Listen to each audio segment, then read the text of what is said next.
大家晚上好，谢谢大家参加今晚的大湾区城市设计网上论坛系列。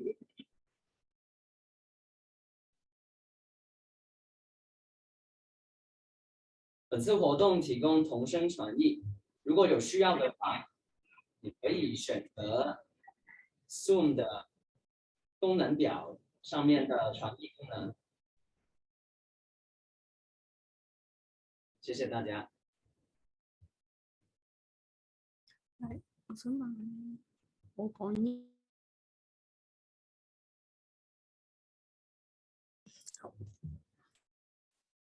好，各位朋友，欢迎大家今天出席大湾区城市设计大奖论坛系列的第3场论坛，回顾与展望，如何构建健康城市。我是乐涵宁，是香港城市设计学会的外地事务副会长。在我旁边的是陈泽斌，是香港城市设计学会的本地事务副会长。今天我们很荣幸邀请了3位2020年度大湾区城市设计大奖获奖单位的代表担任主题演讲嘉宾。第一位是深圳市雷奥规划设计咨询股份有限公司的魏维总景观司。第2位是 MLA Plus 的普马丁设计总监。第3位是香港特别行政区政府建筑署的温卓君总建筑师。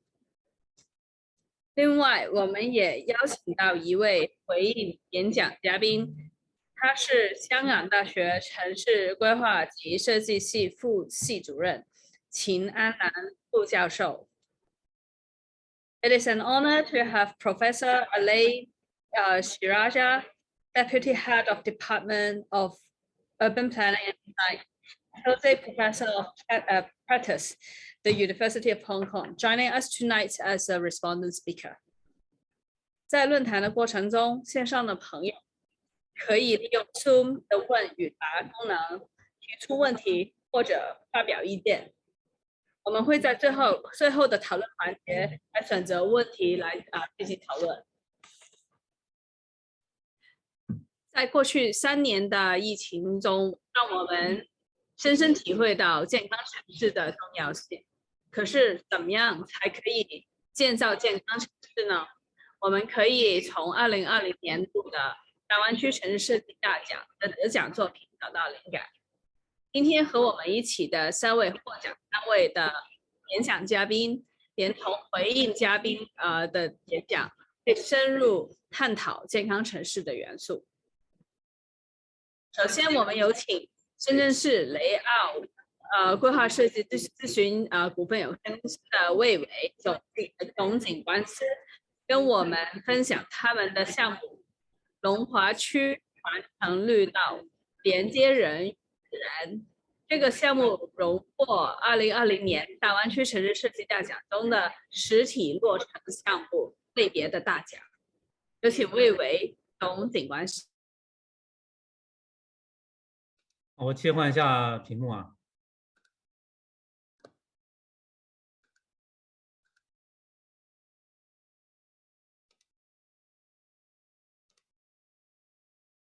可以看到吗？喂，大家听得到吗？可以看到。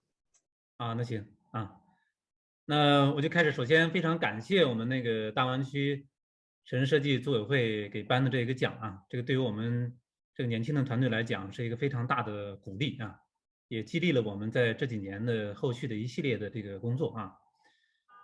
那首先绿道这个，因为它是一个比较成熟的词语啊，我对它的定义和概念呢不做过多的赘述。那我们广东绿道呢其实是何坊大师啊，深圳的何坊大师，还有广州的马向明大师首先开端的啊，那起源于我们区域绿地的保护。不过呢，因为区域绿地的保护呢涉及到的利益呢太复杂，机制呢太繁杂啊，部门也多，它很难得到这种实施和推动，所以绿道呢反而就是非常的容易啊。那这些年也参加了广东省绿道、珠三角绿道啊，到这个深圳市绿道等等一系列的绿道的规划设计项目。那一直到今天的我们说这个环城绿道啊，那这个工作呢，实际上也是在我们前人的工作的基础之上取得的。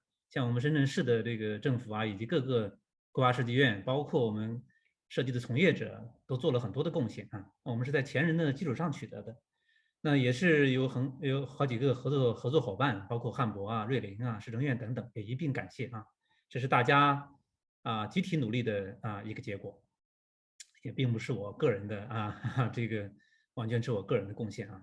那首先龙华呢，它是位于深圳北部，从地理上看呢，我们说龙华深圳的地理中心，还有一个外号呢叫宇宙中心啊，这龙华这个起的一个外号啊。那么在湾区这样各个城市非常竞争激烈的情况下，我们说它的生态的景观空间，它的品质就越来越重要，特别是对于吸引人才来讲。那么龙华这2年呢，他提出了这个要建设数字龙华的大的战略，而且呢也被划入了我们深圳市的都市核心区。而从15年当时15年的情况来看，它是一个高密度、高建成的一个城市，而且因为位于这个特区外，当时呢投资比较少，整个的品质呢也比较低公园呢也相对较少，生态廊道呢也是多处阻断，它的安全格局呢受到了威胁。我们对它城市内部呢做了一个物种多样性的调查，在全市来讲处于中等吧。它最核心的这个河流，它观澜河，它的物种数量在深圳的4大河流里面还是处于这个末位的啊。那么公园绿地指标呢偏低，2015年它的这个公园数量是80多座啊，那到了今天我们说2021年底的数据是174，其实已经翻了将近1倍了当时人均指标呢只有3点几，我们知道国家园林城市是12，就差距还是比较大的。那公园绿地的500米的服务半径也是低于深圳的平均水平。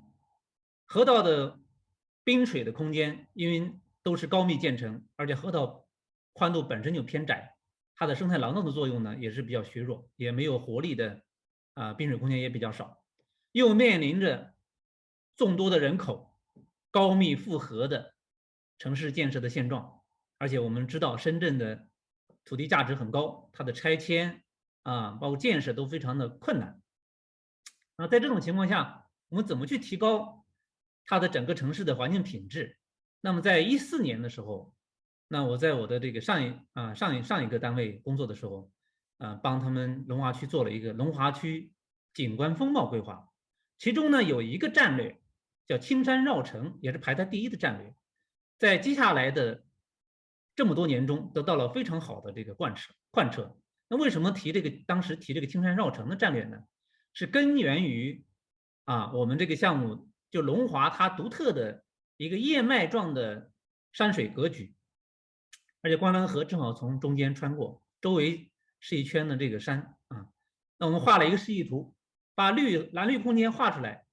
我们说左边的这张图呢，是把右下角的这个坂田，它属于龙岗区，因为我们行政边界它画的时候不是根据自然山水画的那把这个补进呢，它就是一个完整的叶片。那右侧呢是我们提炼的一个小的这个 logo 其实它缺了一块，其实就是龙岗的这个坂田。那整个呢它的区的这个格局呢，就是4面环山，一水润城。那这个格局呢，我在14年帮龙华区提出来以后，它这么多年呢，不管是它的总规还是各种战略，就得到了很好的这个应用。而且它的这个我们可以看到它很多的公园集中在靠近我们边缘的地区，就它的绿地属于外多内少，就大部分的绿地集中于城区的外围，内部反而比较少文化资源呢非常的丰富，像它的客家文化，我们的观澜古墟、版画等等，也是集中于我们的说这个山边和这个水边。很有意思的是，它的产业用地也多数在我们的边缘地区，因为边缘地区它的地租比较便宜，积聚了很多的产业，就这样一个情况它虽然说我们说它的绿地多数在外围，但是一个现实情况就是边缘的生态绿地啊难以进入，就进入的途径比较少，当时也没有绿道啊，而且里面很多会成为一些垃圾啊、堆场啊一些灰色的地带。我们很多的这个电力、电信设施啊、道路啊、停车场都会往生态控制线里面放，就是这么一个情况。哎，由此我们结合这个青山绕城的战略，提出了环城绿道。那当时从策划马上呢，紧接着就做了一个规划。这规划呢，打算是用10年的时间，我们大概是175公里的环城绿道，其中主线呢是大概80公里左右，希望能够把它建成。那么到今年呢，实际上我们这个环的一半，就是我们西边这个左边这个一半已经基本建成了，那么东边一半呢还在设计和这个谋划中。那绿道我们有4个典型的策略。第一个呢，生态修复，我们对沿线的矿坑填埋场、湿地等等进行了修复，对它的斑块、节点和我们的生态的廊道进行了这个分析和提出了规划。像我们生态廊道有8处这个断点，我们明确的提了出来啊。那策略2呢，我们说是缝合，就是对沿线因为这个道路的切割、铁路对城市的切割造成的慢行系统的不连贯和生态廊道的不连贯，提出缝合的这个策略。那我们像那个我们北站这个位置呢，我们做了一个生态廊桥，但这个生态廊桥目前这个我们这是规划阶段啊，那后续呢可能会实施啊。第3个策略呢就是连接。那连接呢是我们说绿道最经典的作用。我们这条绿环呢，它串联了7处郊野公园、14处水库湿地、15处文化景点和40处的城市公园，把我们龙华区相对比较精华的景观资源连在了一起。第4个策略呢是激活。这个激活呢，包括根据我们人口分布的这个大数据，对我们沿线的这个35个出入口，包括交通衔接点，结合人口密度做了一个规划。然后这样呢，整个形成了我们大环套小环的空间结构。我们大环呢主线是80公里，但是我们很少有人会沿着这个环走一圈，更多使用的呢是更贴近他家门口的这种小的环线。因此我们还策划了24处的这个小环线，就是依托于我们这个大环把它串联在一起，这样呢也为多样化的活动呢提供了可能。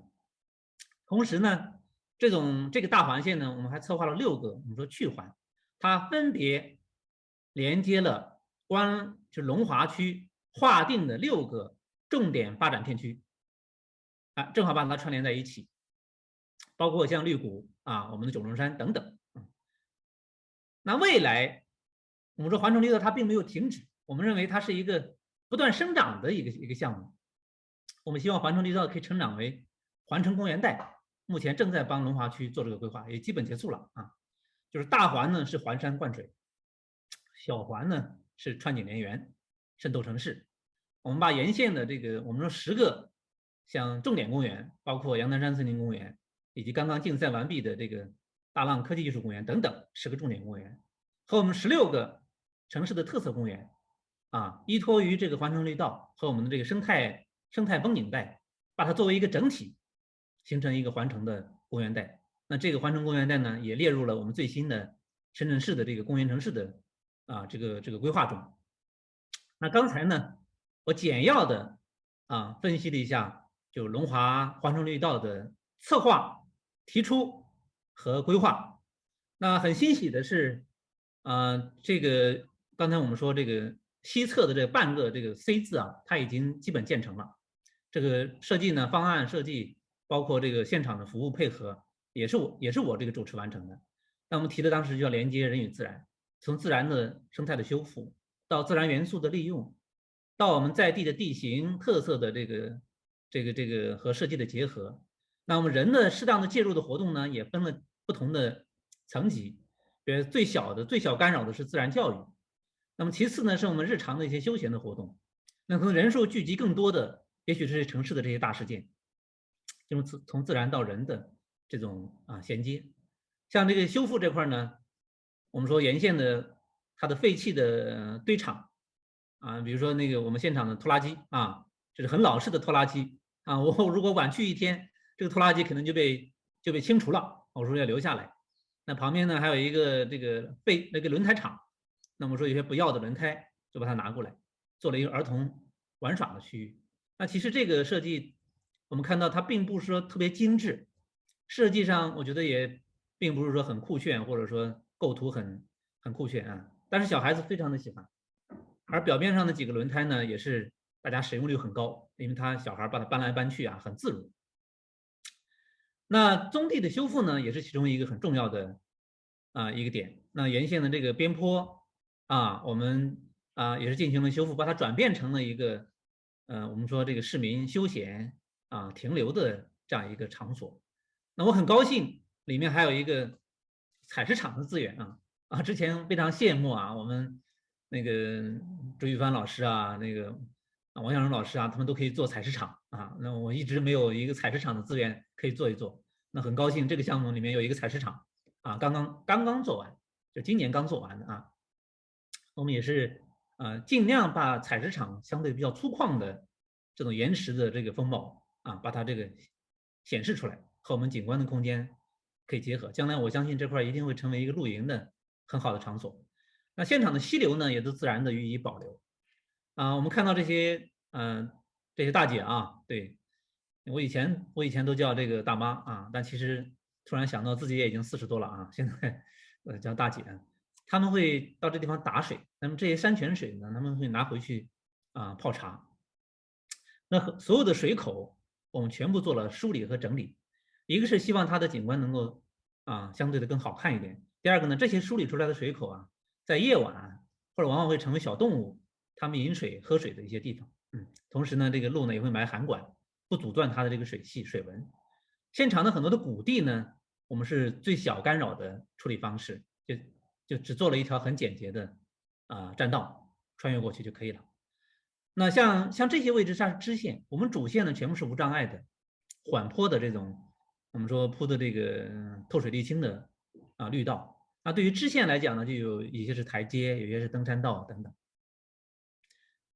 像刚才说这个溪谷的端头有一个特别大的石头，那我们做了我们小建筑设计呢，都是以这个场地的自然元素为中心的灵魂，而不是以建筑为核心我们建筑是一个飞鸟的这个造型，我们希望跟自然能更好的融合，它是环抱着这个石头和溪流，就这个点特别受欢迎，很多这个团队一定要到这个地方打卡，而且他们会摆出很妖娆的这个姿势，你看他们的表情也是非常的鲜明和活泼我看了都挺感动的那植物呢，我们特别希望是经济易维护的植物，比如说芭蕉，其实开始的时候我们就种了几十棵，那现在其实已经几百棵了，因为它可以自己的根就再生长你几个月以后就长满了。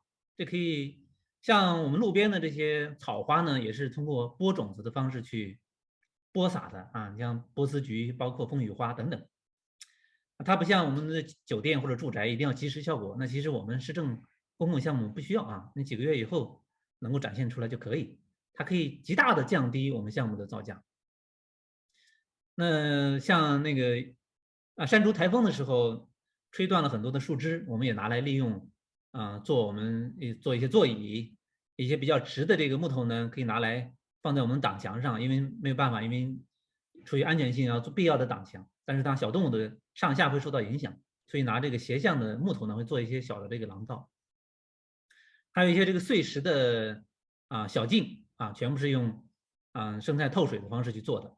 那这个草可以从下面长出来，它和我们非常严格的这种铺装的边界，或者说很清晰的草冠线、灌木线是不同的，它很自然，就是现场感受还是很舒服的。那同时里面也做了很多的这个我们说云雾，它并不是为了造雾景观而是为了夏天深圳的气候很炎热可以适当的进行降温。那也选了一些我们说星空绿道借鉴英国那个我们星空绿道的做法引进了那个材料做了一个能够体现漩涡星系等等这些。但其实当时有很多小孩子拿手电筒在那边照写字观景台这个位置呢，是巧妙的利用了它的这个高差，因为这个地方恰好是一个转折点，哎，我们就在这做了一个观景台。这个地方也是成为一个网红的打卡的地方，因为它可以反射镜面的天空的云彩啊，在这里，而且它这个也是做了一个隐私的设计啊，就是它是单面的，防止下面走过的人往上看的时候啊，看到一些不该看到的情形。我们还发现一个很大的这个石头蛋，我说哎，这个一定是一个龙蛋啊，因此呢，我们就在这个位置，在这个蛋旁边设计了一个卧龙栈道啊，可以和树冠平齐，可以触摸这些树叶啊，就这样一个不同的和平地不同的感受出来。那包括我们的这个龙溪桥也是利用它的溪水，上面跨了一个很简洁的一个桥梁，那下面那些溪水呢，把它整理和梳理啊，很多小孩子小男孩光屁股在这里面到处玩。那我们知道深圳市内的主要的河流啊，它的水呢都是中水，因为自然的激流已经很少了，都是污水厂的中水取出来，包括福田河、我们观澜河这几大河都是这样。它那个中水其实是不可以亲近的啊。那这个地方呢就可以随意的玩耍。那我们有一些这个在特别好的景观风光最好的地方呢，在边缘设计了一些观景的一些平台，但是它垂直于我们的水库方向都是相对比较通透的。我们在这个岸边交界的位置没有做任何的建筑啊，做了一些相对比较通透的构筑物啊。那有一个老人带着一个狗啊，我们深圳的公园是不允许狗进入的啊。但这个绿道上当时这个开放的时候还不太受控，我们起了个名字叫老人与狗。城市内部呢，它绿道从城市内部穿行的时候呢，我们就利用了一些高架的，我们说这些高铁啊，这些高架桥下的这个灰色空间啊，把它活化。同时我们也做了在驿站结合做了一些自然教育的中心，像因为我本身也是深圳公园之友的副会长，我们就联合做了一些工作，也编制了像阳台山环城绿道的自然教育读本，开展了详尽的生态调查的这些工作。这地方也还有猛禽，像黑耳鸢啊等等。像白天呢，科普教育有一系列的这个活动那么认识这些螳螂啊。晚上呢，也有一些夜晚的科普教育，比如说这个夜莺一些蜘蛛等，还有一些关于特别是植物我们不同的叶片、不同的植物品种的认知的活动。很多幼儿园的这个小孩子呢，他们会有集体的活动在阳台上的环城绿道上展开。那也有不少的企业会在这做团建的活动，像右下角那个就刚才我说的那个大石头你可能看起来尺度没那么大，实际上上面可以站那个很多人。我们在北站的这个公园的北边呢，设计了一个人才驿站。那这个地方呢，后来成为了我们这个龙华区开政府会议、企业会议、我们汽修培训、产业培训、数据培训等等，很多活动都在这里面开始，成了龙华最受欢迎的一个开会、培训、讲堂的一个场所。那周围的社区呢，也有很多的这个休闲活动到这里面来还有一些他们叫夜徒因为我本人徒步相对少那个夜徒也一字马在这地方动作都可以可能比较放松吧。也举办了像背包跑像我们的环城绿道的自行车赛等等一系列的活动。那当然，这个2000年以后，因为疫情的原因这些比赛举办的就比较少了，就暂时终止了。在这之前呢，还是非常非常热火的。最让我感动的呢是周围的社区，他们居民特别喜欢这个地方，他们说叫风雨无阻阳台山，说你脖子扭了要走绿道，生二胎有困难走绿道，3高走绿道还有一个呢，像如果我们总结绿道，一般规划语言就是促进城市发展带动这个经济这个发展等等类似的这个词，但他们说的很好他说阳台山绿道是健身减肥、治疗疑难杂症、融合邻里关系、缓解夫妻矛盾、移民做作业产生的这个亲子关系缓和的有效抓手我就很感动。对，他们还拍了很多的这种小视频而且那个周边呢，他们这种5点、5点半、6点，它还有不同的播次。那这个就是我们的环城绿道，我最后用四张照片呢做了一个结束。那环城绿道之后呢，引发了我们很多的这个感触，就到底人和自然的边界或者度在哪里？景观到底能起什么样的作用？那这个项目最让我感动的就是，虽然说我获得了一系列的景观的这个奖项国际奖项，但是当时我们报大湾区城市设计的时候，我们没有想到可以获得城市设计我们实体落成类的这个最高奖。因此我在想，景观它可能不是一个专业语言，它是一种解决方案。所以我们提出了连接人与自然，也变成了我们目前雷奥景观的愿景。那我们比较擅长的呢是大尺度的这个景观，因此呢，我们对这个就做了一定的思考和研究。我们觉得大尺度景观是指的什么呢？拥有完整的自然边界，或者是拥有完整的自然要素，在一定范围内的蓝绿空间，拥有系统的生态服务功能。我们说大型的生态廊道、线性廊道等等。因此呢，我们提出来这个大尺度景观这个概念。我们觉得这个大尺度景观呢，它可能是跨越行政边界，融合我们城乡和蓝绿的尺度较大的区域，但它可能更是一种更广大、内容更综合的一种方法，为城市问题的解决呢提供一些新的理念、视角和路径。那我们说这个景观的这个大尺度的这个大呢，它不仅仅是我们说有尺度和重大影响力它还是一种方法论。大呢，其实它是相对的我们说大系统、大格局、大视野、大思维，就不要从小处着手，一定要从大处去思考我们问题的解决综合性的解决方案。大呢，也不仅仅是我们说一个专业，所以我们跳出景观设计，或者说风景园林的这个专业约束。我们可以利用所有我们能学到的知识，所有专业的知识融汇到我们景观中来帮助我们去解决城市的问题。尺呢，我们说它也是有哲学含义的，咫尺天涯，尺有所短，寸有所长，是吧？这个景观的范围、它的边界、它的尺和寸的关系、尺度的关系，我们景观是具有开放性的，说你很难说把我的就局限在一定的范围。它对外有很多的开放性，包括它的地域边界物种迁徙生态的迁徙等等。而度呢，我们想指的是恰到好处，就适度的原则不要过分，也不能不足。要根据时间、根据我们的政治、根据机制、根据财力去做出相适应的这个取舍。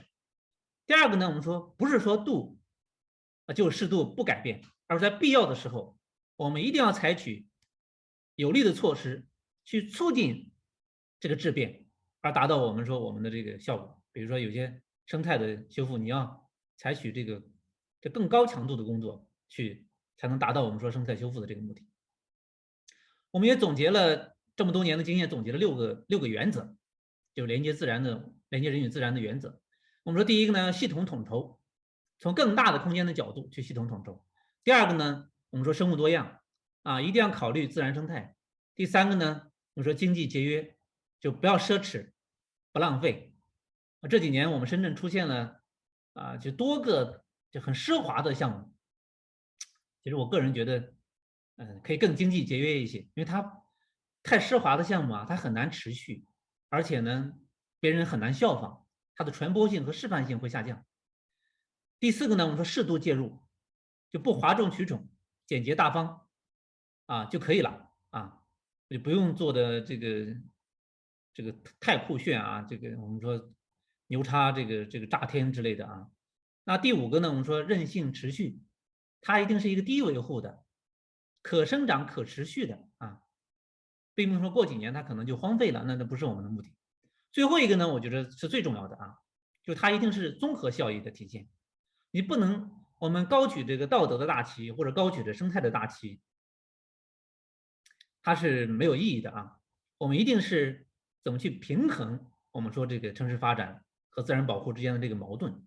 那既做了生态的修复，同时呢给人类呢也能带来一定的福祉或者说利益，这样呢人类自己才能去博弈，而更好的去保护我们的自然因为你可能更多的考虑了综合效益，才可能有更多的资金各个部门的资金去进入到我们生态保护的这个行当里面来，对于我们说自然保护的这个未来的远景有可持续的发展的促进作用，所以一定要实现综合效应。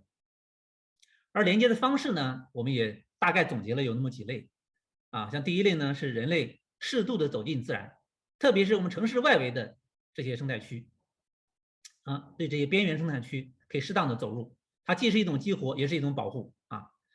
第二类呢，像让自然渗透城市啊，可以通过绿环、绿廊等等不同的方式，像我们的河道是深入自然、深入我们城市的手指，生命的手指。我们说啊，我们也在做观澜河、龙岗河、平山河、毛洲河的一系列的这个规划啊，活力的城野边界，就特别是山与城之间、城与海之间、山与海之间这样的边界，可能恰恰是最有活力的地方。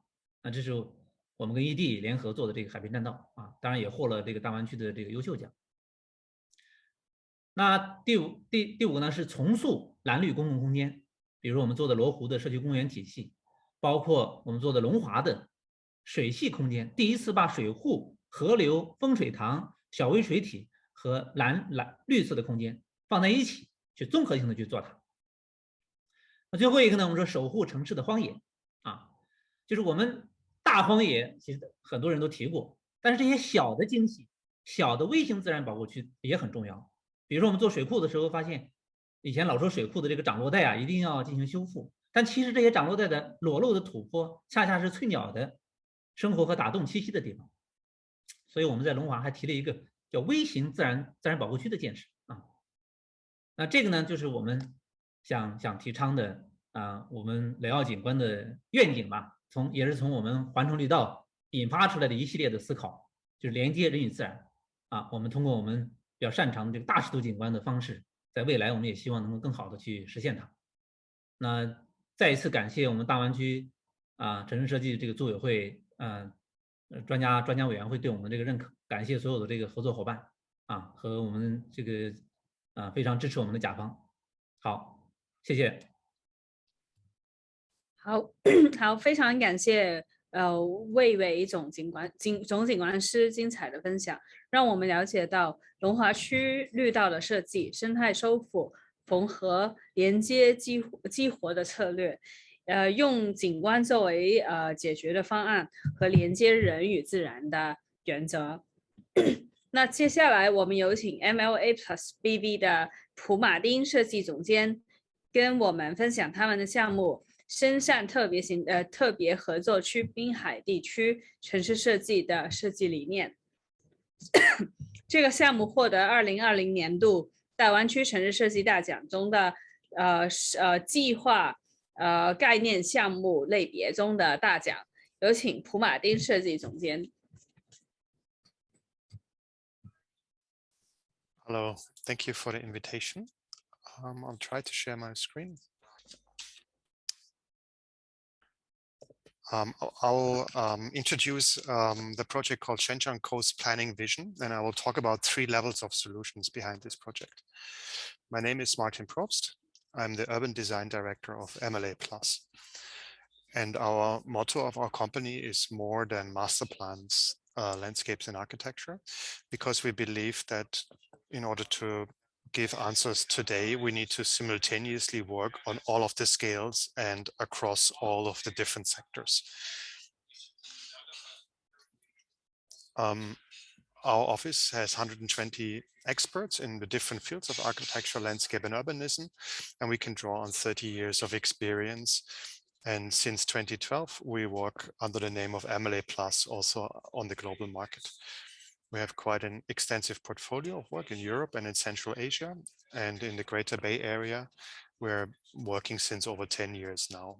Our office is based in Shenshan, and it's great to see that Chief Planner Wei and also Professor Chiaradia are on the panel today, colleagues that we have worked with before and that we value a lot. Thank you very much for inviting us.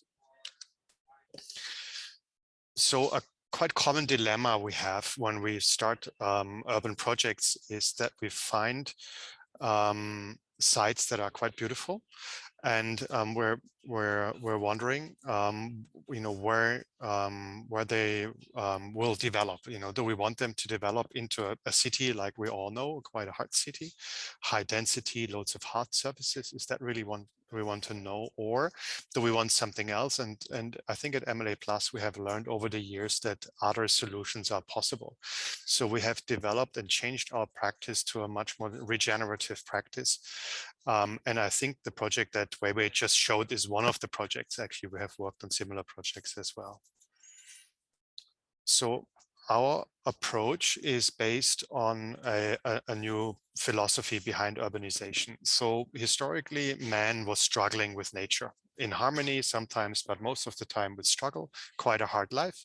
Of course, in the modernity of 20th century, we have started to modify nature for our needs. And today we see the problems that has created, climate change being the biggest one of them. So actually we need to look to a new approach where we live together in synergy with nature.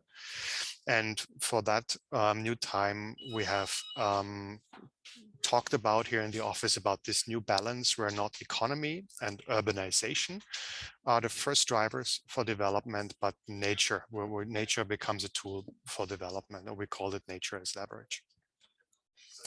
And this approach has 3 levels, and I'll come back to these levels again on system scale and on a place scale, on an action scale. And it's quite closely aligned to an approach that we have here in the Netherlands that was just published again by the Board of Government Advisors for Spatial Quality in the Netherlands, the agenda for designing for the 22nd century. So the project that I use as illustration in Shenshan is located about 110 kilometers northeast of Hong Kong. It's a new district that was founded and put under special administration between the city administration of Shenzhen and Shantou. And we have done this project in collaboration. My team here from MLA Plus in Rotterdam has worked together with Okra Landscape Architects and supported by Shenzhen IBR. And in early 2020, we won the international consultation where our vision was awarded the first prize. And then later on in the year 2020, this vision was then integrated and formally adapted into an updated legal plan for Shenshan Coast under the leadership of KAUP, the Chinese Academy of Urban Planning and Design, who is now actually advising the local administration of Shenshan Special Cooperation Zone on the further implementation of this district based on the updated plan that was informed by the vision that I'm going to introduce you now. And this vision is equally based, like what I said, on the three levels. It's a zone that is about 15 kilometers long, between a river mouth and a peninsula. It's quite narrow, about 500 meters narrow between the sea, the South China Sea, and then it goes up, like with the situation we know quite commonly in the region, it goes up to mountain peaks 800, 900 meters high. And it's extremely, of course, threatened by climate change as much as by human use and urban development. Our master plan proposes about 19 million square meters of development land and 15 million square meters of development floor area. So it has a FAR that is slightly lower than 1, quite a low intensity of development.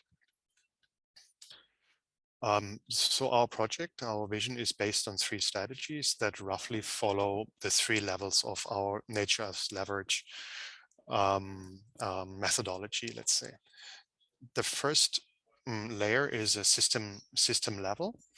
And what we always do on that first layer is we work quite contextual. So we look very, very closely at the condition of the site. We work with the blue and green systems. We work with the public space system as the main framework. And we're very careful with all the green infrastructure systems because we want to use them as enabling systems, but not as dominating systems in urban development. They need to be there in the end, but they need to follow a different logic, a logic that here for this project comes out of a logic of ecology and protection. So the ecology and protection system of this project is quite multi-layered. It looks at the coastal protection, then it looks at the freshwater strategy between mountains and the city, and it creates an ecological framework for the site.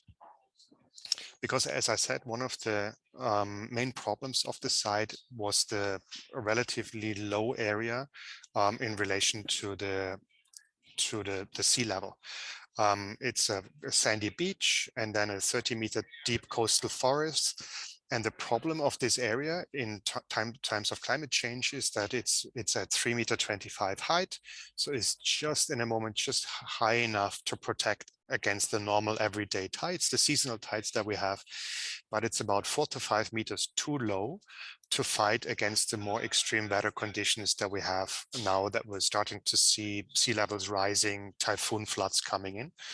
So what our project proposes is a new coastal protection that is added behind this coastal forest zone.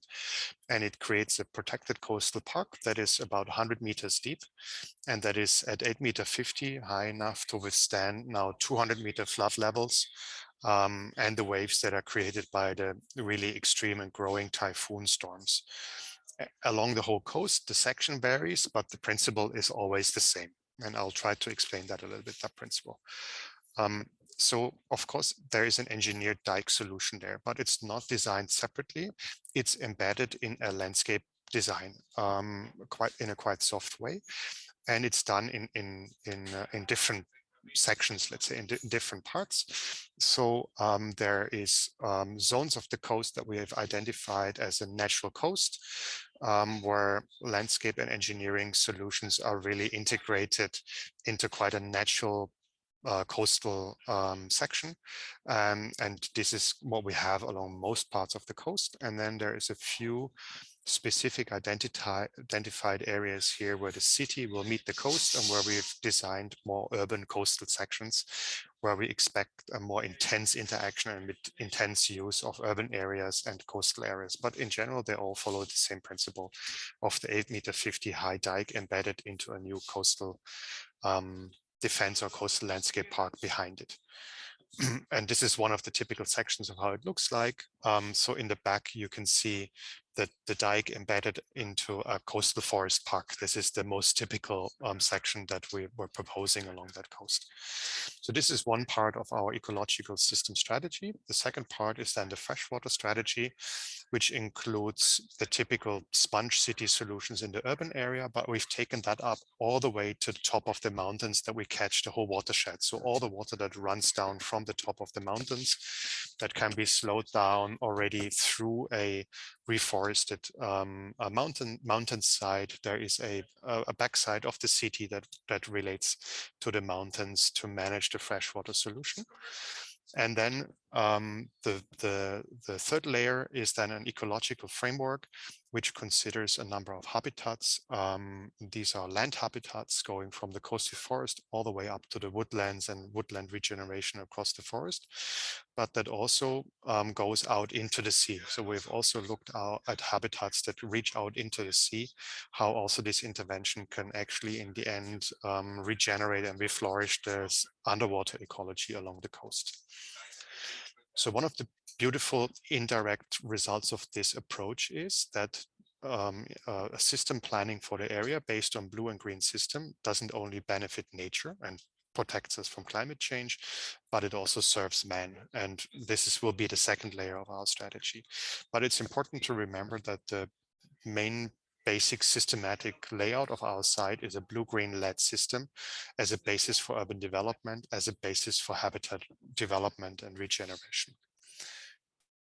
And then the second layer of our strategy, nature as leverage, is about how to create future places, how to actually urbanize in this area or how to introduce people to it. And it brings us back to our philosophy of actually trying to be in synergy with nature. So within this natural framework that I've introduced you, we propose a differentiated belt of development where the green fingers are the big structure, and then there's distinctive zones in between urban zones. There is 3 main development platforms with most intense urbanization. There is a high-speed train station, for example, that connects Shenshan in half an hour to North Station in Longhua District that Wei just talked about. There's a hub for industry, and there's also a cultural center in a different location. And then they're complemented by other urban zones, quite special ones, because they are related to the beautiful quality of the site. So they're more tourism, beach-oriented development. and a more village-oriented development in the peninsula. And then we have also realized that the development of this area will take quite a long time, even at the speed that we're known in the Greater Bay Area region of development. So we also defined two white zones where we didn't define the positioning, but really kept it open for future innovation. So within this zoning now, we have an overall structure of the whole area, but the important question was how to develop within this structure. So on the plot level, we've tried to maximize now the natural characters. So for each of the plots, we have actually defined whether they're plots in relationship to the mountains, plots relationship to the rivers, or overlooking the sea. And we have defined different guidance for development, urban development typologies that maximize the natural qualities of the site in relation to their setting. So urbanization now follows and is in synergy with the blue-green natural system that we've set out for this development. In different ways. These are just some illustrations that we've of course created. And the important thing now was actually how do we move on to make all of this happen. And what we realized is so far we didn't actually how can we safeguard the experience that we want to create here, and how we can also support a successful local implementation. So the special question for me was, how now the plans are made, what else do we need to do actually to make this happen? And of course, I hope that, with the systems and with the places structure that we put in place, we have already done enough, to the city and the people and the planet come together in coexistence and support each other to make each other stronger. But what else can we do as an urban designer here now?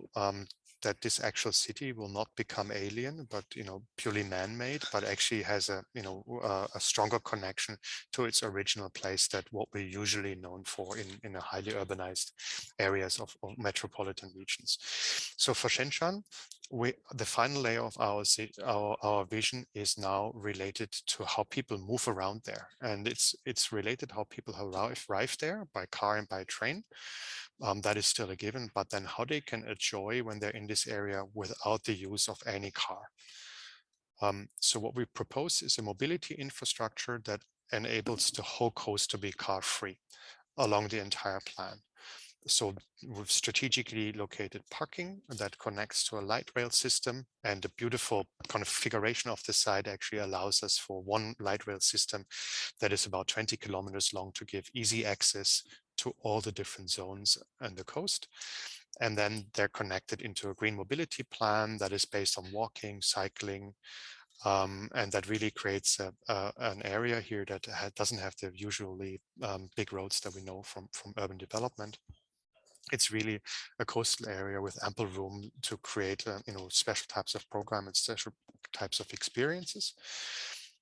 So what we have done is we've then linked an activity planning, with indoor destinations and with outdoor activities to the light rail system.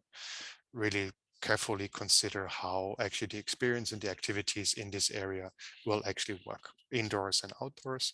So they become really, really an important way of how the lifestyle of the next generation in this district will be, that we can actually still attract and retain talent that will be needed for the new industry. I think that is one of the dynamics that we always need to deal with.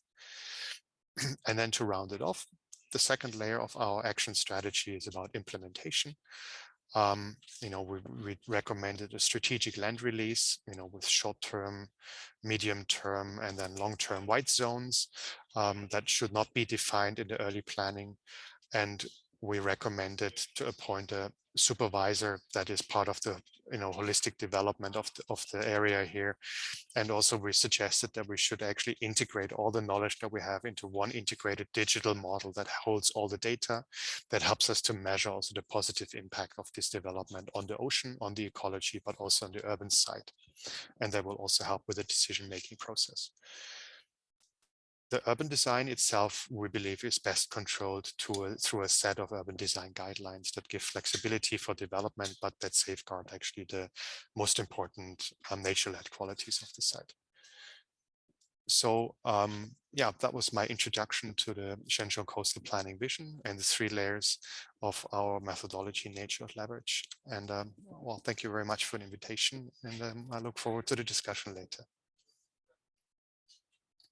好，感谢蒲铆丁市设计总监深入而详细的演讲，让我们了解到，自然是可以成为发展的一个工具。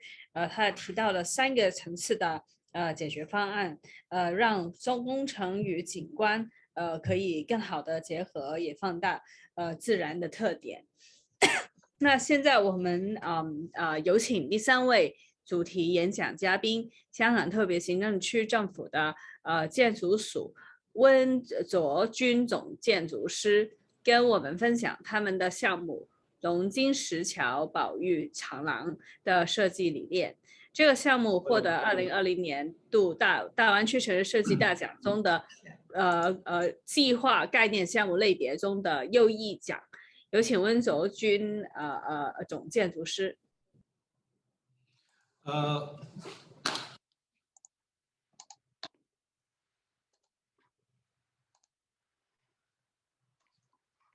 Thank you.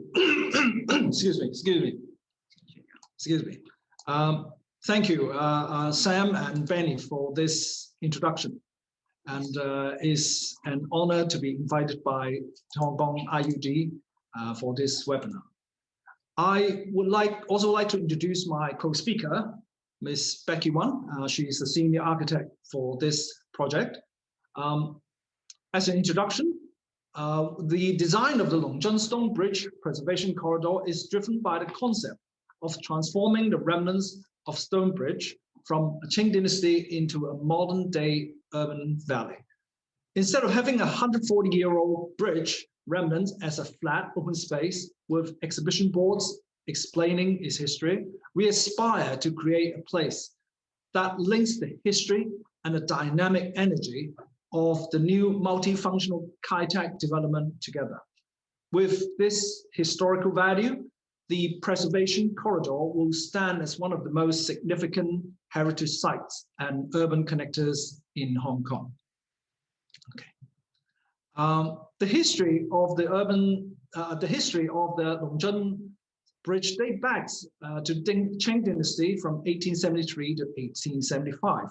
The stone bridge served as a linkage to the main gate of the Kowloon Wall City and the Kowloon Street with the Kowloon Bay in the late 19th and the earlier 20th century.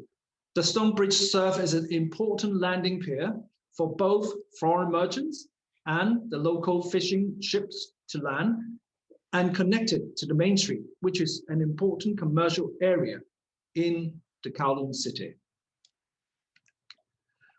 The bridge was originally about 210 meters long and 2.6 to 4 meters wide. A wooden extension of about 80 meters was added in 1892. The pavilion for greeting official is a 2-story pavilion. It was for the local elders to greet new officials after their landing. Now, demolition of the pavilion for the greeting officials and the stone bridge was partly buried to make way for the reclamation of the Kowloon Bay and the construction of the Kai-Tak airfield in 1927. During the Japanese occupation in World War II, they demolished a few supporting pillars, part of the landing platform of the bridge, for the extension of the military airfield in 1942. After the war, Kai-Tak Airport reclamation and the main construction was completed in 1956. Thus, more underground components of the bridge were destroyed. After the relocation of the airport to Chelap Kok in 1998, some of the archaeological investigations were conducted. Then afterward, the government planned to construct Longhua Stone Bridge Preservation Corridor at Kai-Tak to exhibit the remnants in situ for the public appreciation and leisure.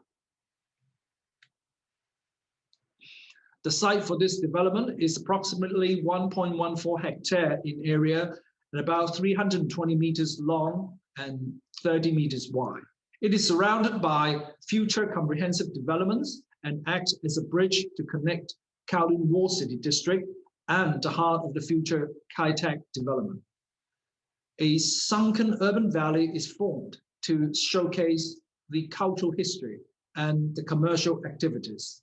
It is connected by an underpass to an open space that links directly to the Kowloon Wall City Park, previously the former Kowloon Wall City. The rich journey along the sunken urban valley also provides a linkage to the underground shopping streets to increase the connectivity and the accessibilities of the site. Remnants are preserved in situ. Archaeological findings can be classified as 4 parts. First, pavilions of the greeting official. Second, stone mast section. Third, supporting pillars section. And fourth, landing platform. The corridor is designed as 2 floors.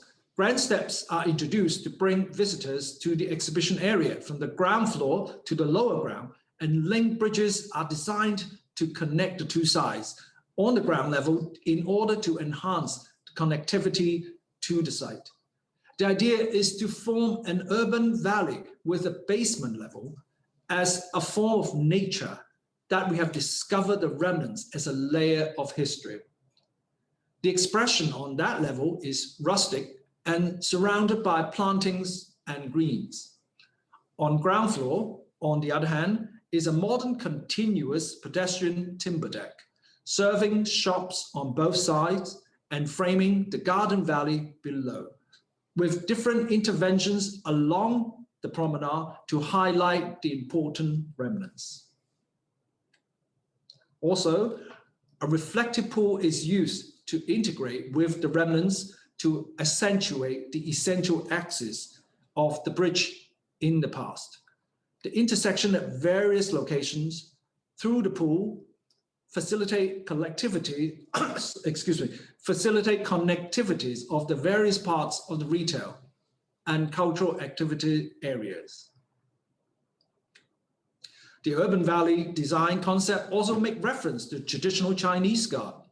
We can see this in this photo of a famous Chinese garden in Suzhou, natural stone landscape along the pool surrounded by tall trees and plants with pavilions situated above, overlooking the Chinese garden. For the new sunken garden, the lower ground floor preserved the remnants in situ, surrounded by water mist and natural landscape. It creates a poetic ambience to exhibit the history of the old Kai-Tak and nature.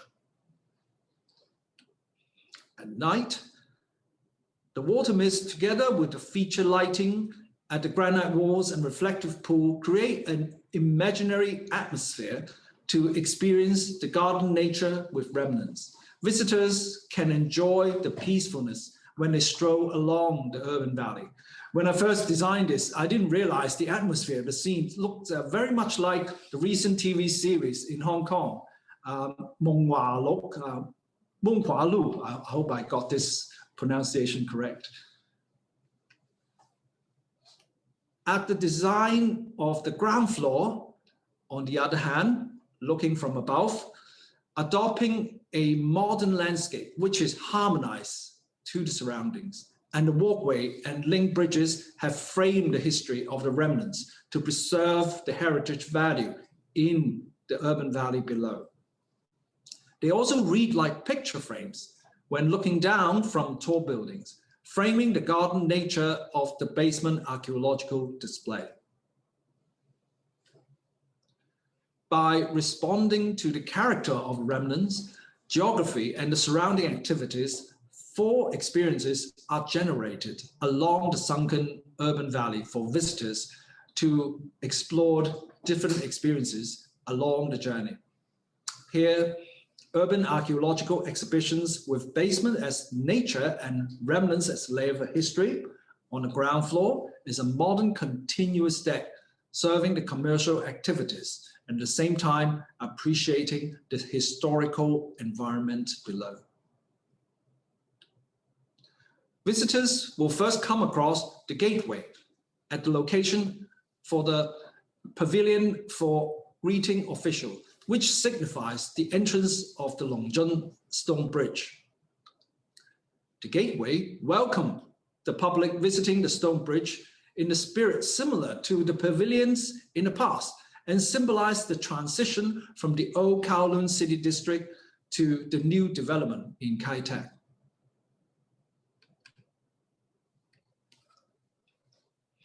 You can see the diagram, the isometric diagram here is very much, we create a three-dimensional kind of space, that giant steps coming down, also the underpass coming up into the valley. The street intersections serve as a next experience. Located at a major pedestrian crossing, the intersection provides a dynamic space for activities, including appreciating the remnants and shopping in nearby underground streets. The remnants are placed in a reflection pool to highlight the axial design of the bridge.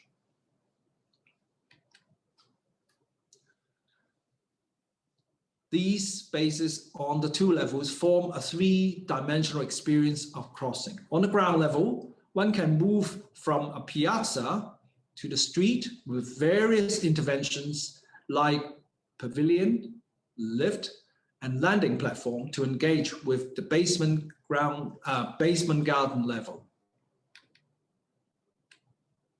Those who seek quietness may find themselves in the meditation gardens.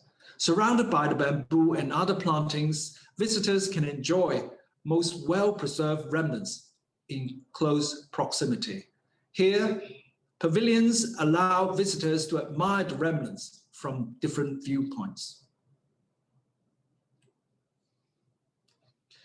You can see the pavilions and also the stones, and they are moving quite close together. People can get real close to see those, to see the remnants.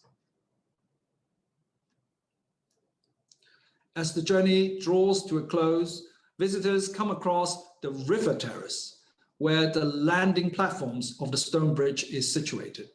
Once a location where the ship set sail, visitors may now look back on the historical development of the stone bridge and anticipate the Kai Tak future development.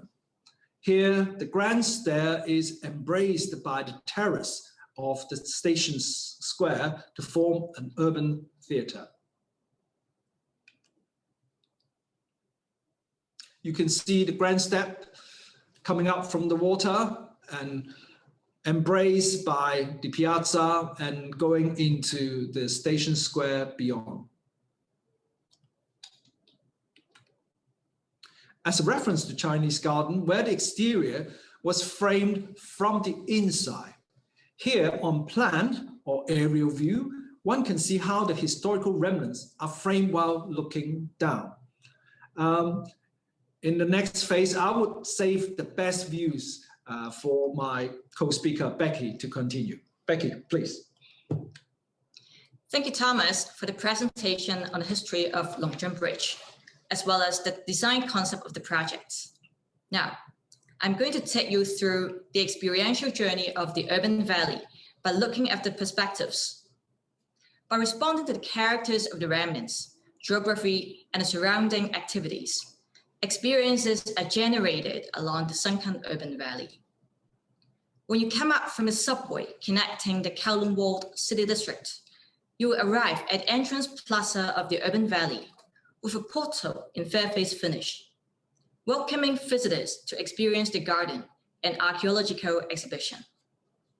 Walking up the grand steps, a silhouette to symbolize the pavilion for greeting officials will appear together with these remnants as a reminiscence of the pavilion in the past history.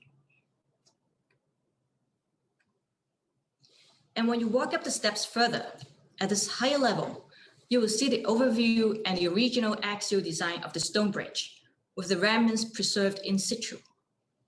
Here, you will see that sunken valley as nature, with remnants as layer of history, embodied by modern continuous pedestrian deck at the ground floor, framing the garden valley below. And as you meander along the valley, you will experience various intersections and crossings.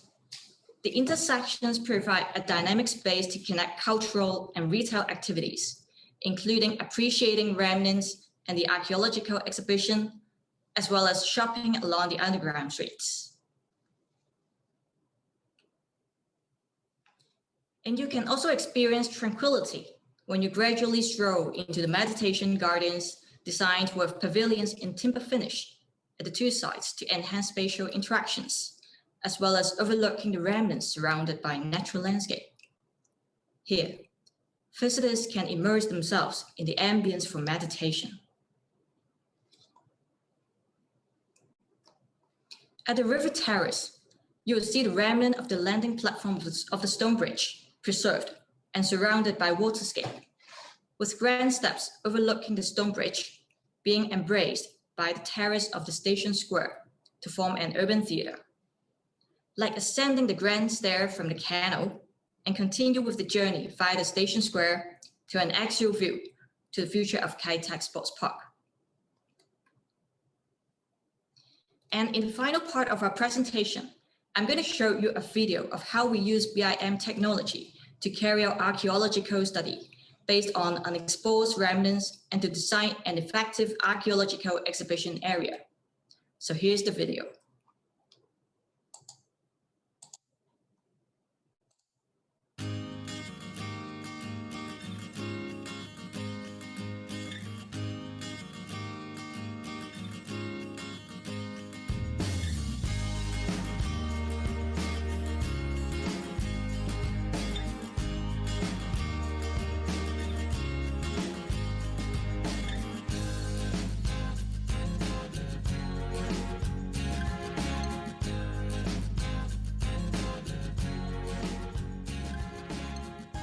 This is Julie, the consultant archaeologist of our project.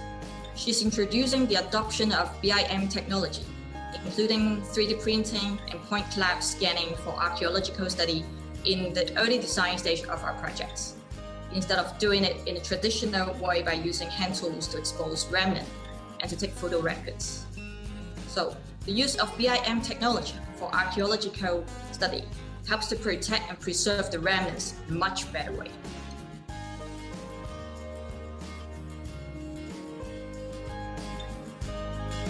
This is point cloud scanning of the remnants on site.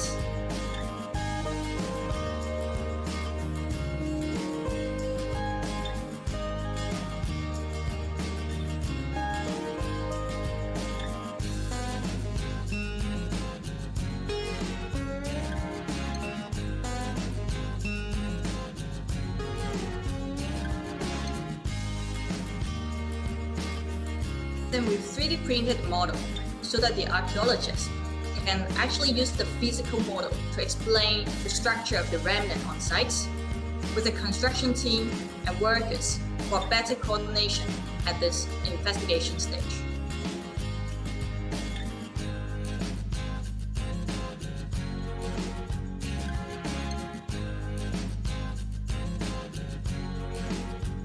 We also use BIM to build 3D models and videos for people to have a better understanding of the site condition and enhance communications.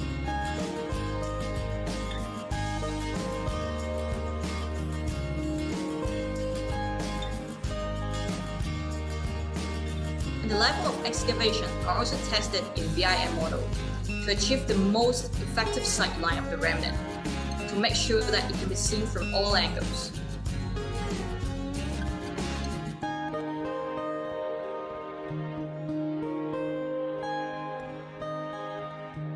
We also use BIM to simulate the construction program and sequence of work.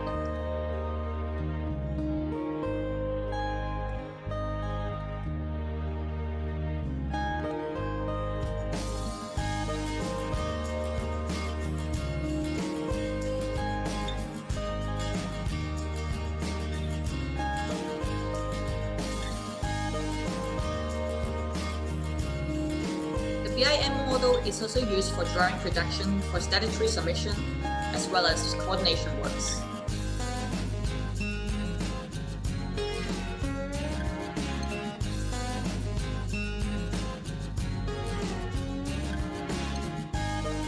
For maintenance and operation, the lifting platform operation and swept hub are also simulated in BIM to ensure the parts are reachable for maintenance.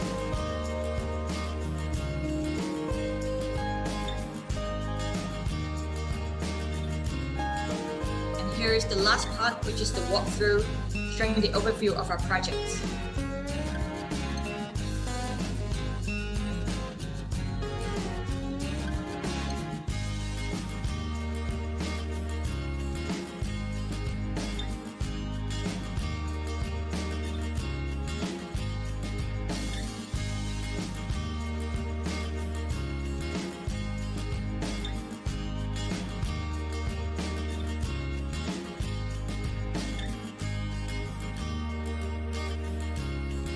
To conclude, BIM is a tool for carrying effective archaeological investigation and designing an effective remnants display in open space for collaborations and enhancing current practices, as well as to visualize experience.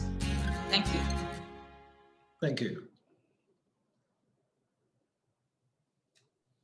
好，谢谢谢谢温卓君总建筑师和他团队的分享。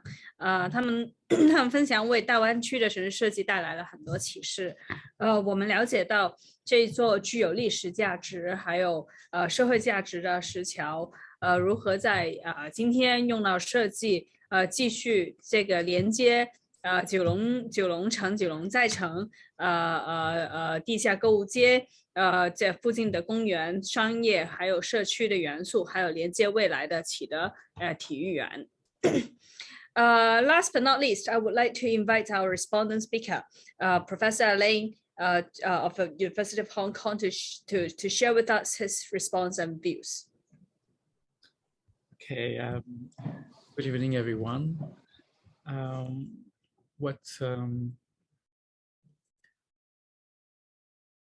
So we're going to discuss a little bit about what we've seen tonight. So the theme is element of a healthy city. So we've seen 3 different projects, which are quite different, but all of them, well, at least, I mean, all of them have some element of environment aspects that probably are related to a healthy city. So a healthy city can be thought in 2 ways, you know. One can be thinking about healthy in the sense of human health, you know, healthy, but we should as well kind of think in a certain way about healthy in terms of like ecosystem healthy. So it's quite interesting. We have 2 projects in Shenshan, and if we could say, we could use the word of health, the definition of health is a state of complete physical, mental, and social well-being, and not merely the absence of disease or infirmity. That's the World Health Organization declaration in 1946, and still part of their constitution in a way. There is as well the mental health, which is not as well just kind of the absence of mental disorder, but it's also as well a part of health. Now we can use those definitions a little bit to kind of think about urban system, not just human being, and as well living things, which I mean in English we call as well non-human being in a way. So let's go on to the next slide. Oops. Okay, so this opportunity, so Design Award is an opportunity to create some case study. So case study is a technique that is quite well used in urban design, in engineering, in many different disciplines, not just medicine, engineering, law, I mean, business, urban design, planning, landscape, and so on. So what's the role of case study? Is a role of kind of like learning from different aspects of design, the success and failure that are kind of like created, who as a client, the designer, and so on and so forth in a way. And how do we measure, how do we kind of like discuss not just measure, but how to discuss success and kind of like failure if there's any, and how can we kind of discuss them. So usually there's different topic in discussing case study. I give you the long list, but we're not going to kind of like look at it in more detail. There's there's kind of like role and key participant. There's financial aspects, the process of design, the goal, the program, the design, the use, the maintenance, the management, the perception, the meaning, the scale, the time, and so on. So we're not going to go and look at everything like this because I will take us to the midnight probably, but we're going to look at different aspects of the design in kind of like various ways. So just to use a little bit a different, can we go to the next slide? Yeah. So how should we value design and urban design or landscape? Urban design usually is a multidisciplinary approach that include landscapes, that include urban planning, transport, that include as well finance, economic, real estate, and architecture as well. So that's quite kind of wide and broad kind of subject. So if we were to next, okay. So if we were to look at so let's say the positive impact of landscape in a way. So there is better health, better physical health, because you lower obesity, people have a kind of like more activity. Just to mention, today there's the publication of a World Organization, a World Health Organization that say in fact that every 20 seconds there's somebody that is under 70 dying from a non-communicable disease in a way. So that's quite a large number of people that do not do enough activity, physical activity. As well, I mean, the environment, the problem by the landscape and green open space create as well an impact on better mental health and well-being. So this is as well reduced stress, mental fatigue, and attention disorder in a way, or deficit. So it has a restorative role as well. That's for human being. But it's as well, I mean, some other aspects. So sometimes landscape and green open space kind of increase the land and property value for the owner.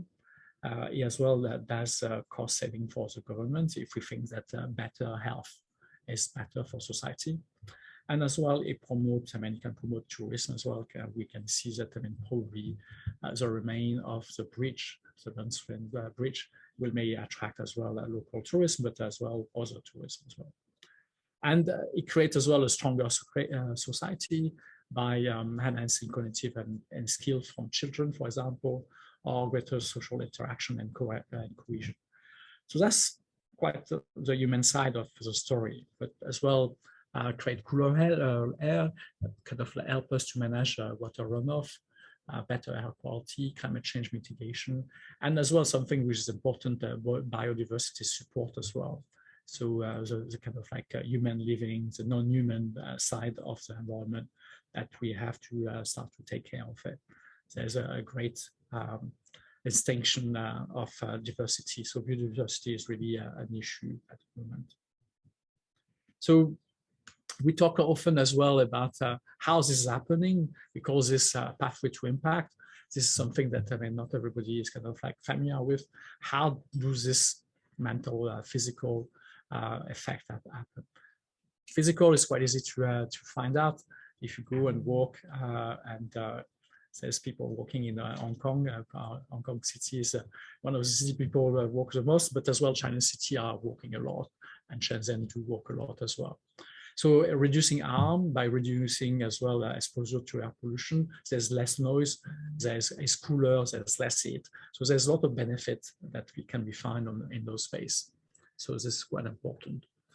As well, there is got restoring capacity, which is to say you have less, it's quite interesting in the way that the green environment have a kind of calming impact and demand somehow sort of less attention, less there's no car to take to kind of worry about. There's maybe less people as well to worry about. And so there's a recovery on stress and so on. And as well, it does build capacity. So it encourages physical activity and facilitate social cohesion. And I will explain a little bit how and why. And of course, you have all the interaction between the above. Now, this is a slide that kind of like tell you a little bit about what people do when they visit Wu and how many times they visit public space and green space in Hong Kong. There's a sort of kind of like, so we can see that, for example, seafront and riverfront promenade are visited by almost everybody. Every age group is visiting. So this is something that is quite encouraging because I mean that all age groups, so there's an intergenerational mixing. So it's potential to meet any kind of like age group in that kind of space. Some space which are like, for example, a small playground and sitting out area are more used by kind of like 60, 70 plus in a way. So there's probably more of aging people there than there is of kind of like other people. So there's a difference, an asymmetry in terms of group that are like frequenting and visiting those places as well. And as well, you have like public housing, open space. We can see that I mean the aging group is quite different, visiting and using those space more often. While I mean, for example, we can see that the LCD, CSD, and sport facility are more used by young people. So all those kind of aspects create different kind of like atmosphere, kind of human atmosphere in those different places. And private housing, I mean, again, I mean, we have like, it's quite interesting to see that some space are creating really intergenerational mixing. So this gives you a sense of like, so kind of like age group that are using different places. Another thing that is not shown in this graphic, but I'm going to kind of explain a little bit. Small space are used more often, and people are going there, and then usually they are close to you in a way. There's more of them. And then as you get a big park and to country park, people go there less often, but stay more. So there's a sort of what we call a sort of regularity. So there's between size, accessibility, the visitation, the number of visits you do, which is like the visitation frequency, and the time you stay in those places. So the bigger the park, the further away it is, the more you stay, and there's quite a lot of people.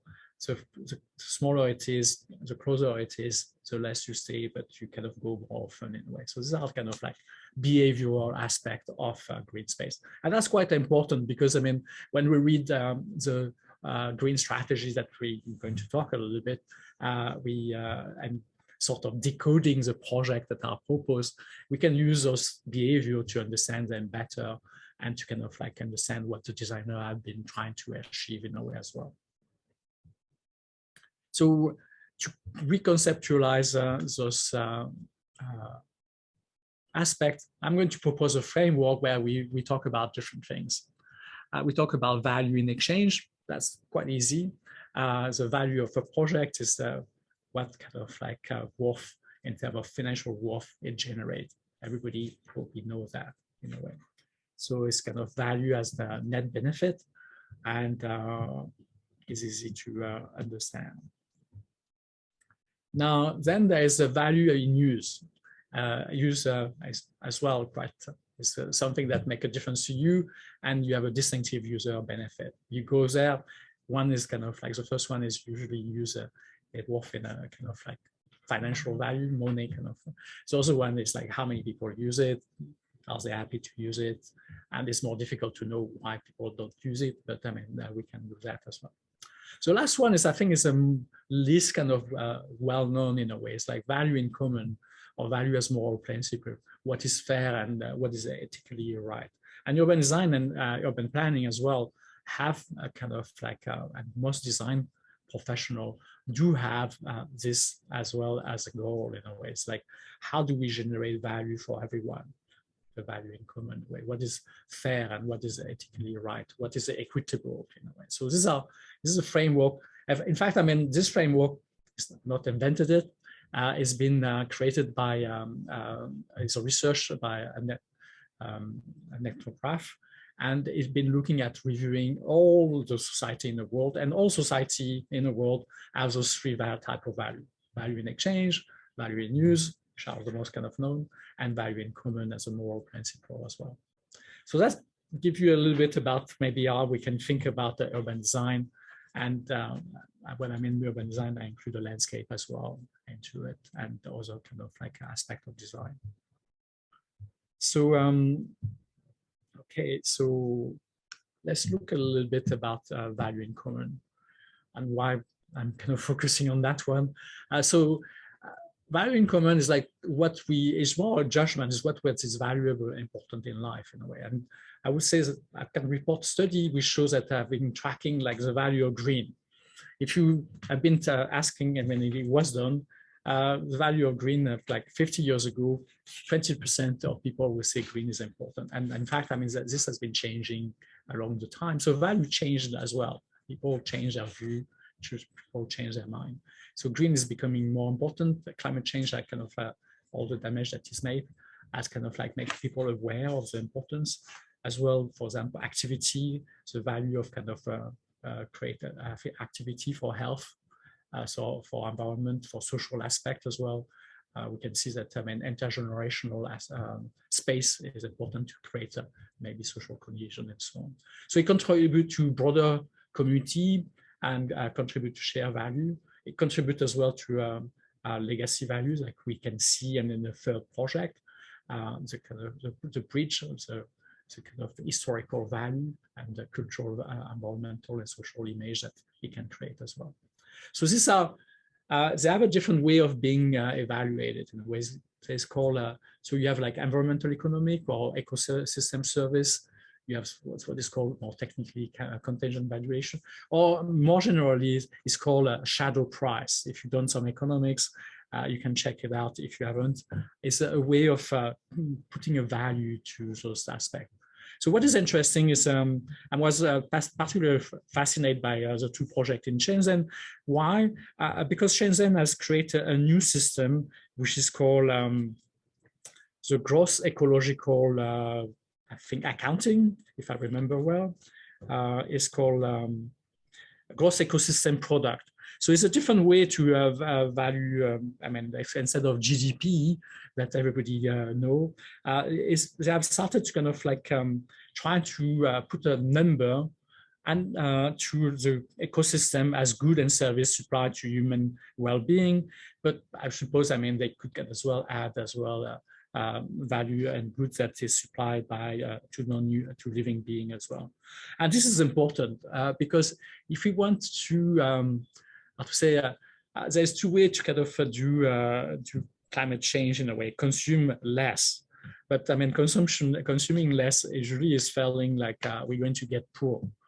But if at the same time we've been told that I mean we're getting rich because we have a better ecosystem, because we have better value, better intangible value, like the value of the social cohesion or the cultural value, then I mean we have a different balance and priority. We might say, yes, I consume less, I'm less materially oriented, but I have all these values that are created. So I think we need to make those things very visible, to make this intangible much more kind of like important, and give sense to it. It might sound kind of like a little bit kind of like strange to put an economic value and a shadow value to it, but I think in a way this is important, because if we don't do it, people don't see it in a way. So so that's a bit the idea. So I just kind of like try to give you an overview about all these things.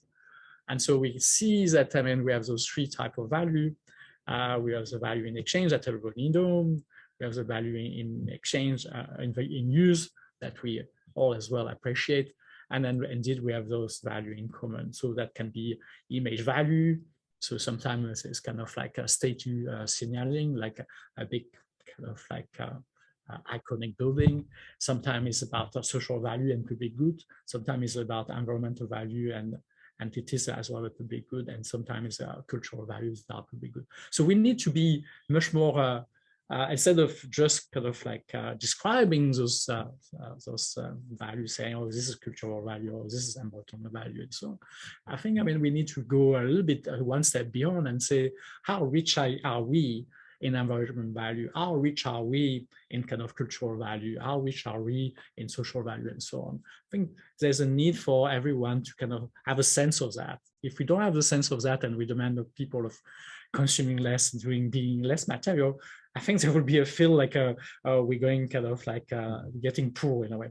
And if at the same time we promote this idea of intangible value, we are getting rich of something else, something that maybe we didn't think that was important or wasn't so valuable. But so this is an idea of how we do this. Now, I would say placemaking is exactly about manipulating those values. Of course, we don't forget value in exchange, because after all, I mean, a project has to kind of pay for itself. Of course, we don't forget, I mean, value in use, because after all, I mean, there's usefulness and not just kind of like for individual, and it's important. But as well, we need to kind of like make those value in common much more prominent. Okay, so what does it look like? So of course, value is a little bit different for a different idea. Living thing, value to an idea, an object. So there's no definition of absolute value. We decide is trust in a way, is belief. If people don't believe in a bank, they just run and kind of get their money out, and then in fact the value collapse in a way. So trust and belief and understanding and sharing those kind of belief is an important part of creating value. So whether they are a market or non-market value in a way. And there is different kind of distance. So I was intrigued, for example, in the first project about the parks, the kind of major park in Shenshan that have been a long one in a way. So it's interesting setup, because you have all those big parks around a quite urbanized area. But I've checked, and no one is further away than 3-point-something kilometers from those big parks in a way. And so, I mean, it's quite attractive in a way to know that 3 kilometers away you have those big parks where you can have enjoy the quietness and the beauty of nature. So sometimes what is further away have an impact on what a place can be. And that's very important as well. So when we think about urban design, we have a difficulty to kind of like make our students think about multiple scale, not just thinking about the place that they are. What makes a place is not just, I mean, what is around you, but sometimes it's about something which is like quite at a distance, having an effect, because, I mean, it becomes attractive, because, I mean, you are not too far, because it's easy to get there, because maybe you can see it as well, or you can, when you are there, you can see where you live, and so on and so forth in a way. So those different kind of like scale are important in taking into account when we talk about value, space, and time. Now, just give you a feel for that aspect. Let's look at something like this. So we see built environments, we see all new, we see green, we see kind of like a building that's surrounding and so on. So the question is like, what are those values in a way? Where can we kind of like discover? I mean, some are easy. Cultural value, obviously, to Akun, kind of like the history that is carrying. So there's as well, I mean, image value, the new building that has been creating, the new use that has been enabled is there in a way. There's environment, kind of like the aspect of the green. And then, I mean, there's something that maybe not everybody think about, but which is probably in terms of like economic value that has been generated is it's an exchange and use value in a way for all those surrounding people. Before, this place was not a public space, in a way it was closed, in a way it was, yes, you go there, but I mean, it was to report some crime and so on. But suddenly now we have a public space that everybody can use, everybody can go meet and friend and so on. So that creates a use value, which is important. But there's another one that maybe is not so obvious. So by keeping this cultural area very low, it means that all those kind of property that are around are benefiting from the fact that nothing is going to be built very high there. And so everybody's got the view. And I think, I mean, that's kind of create a market value for all the surrounding, which is probably much larger than anything that has been costed for the project. So you can see that, I mean, value can be generated at the local level, or at kind of the wider context level, or at kind of like very wide level. And sometimes the values that are generated are kind of like on the private sector and might be much more larger than the value, the cost in a way.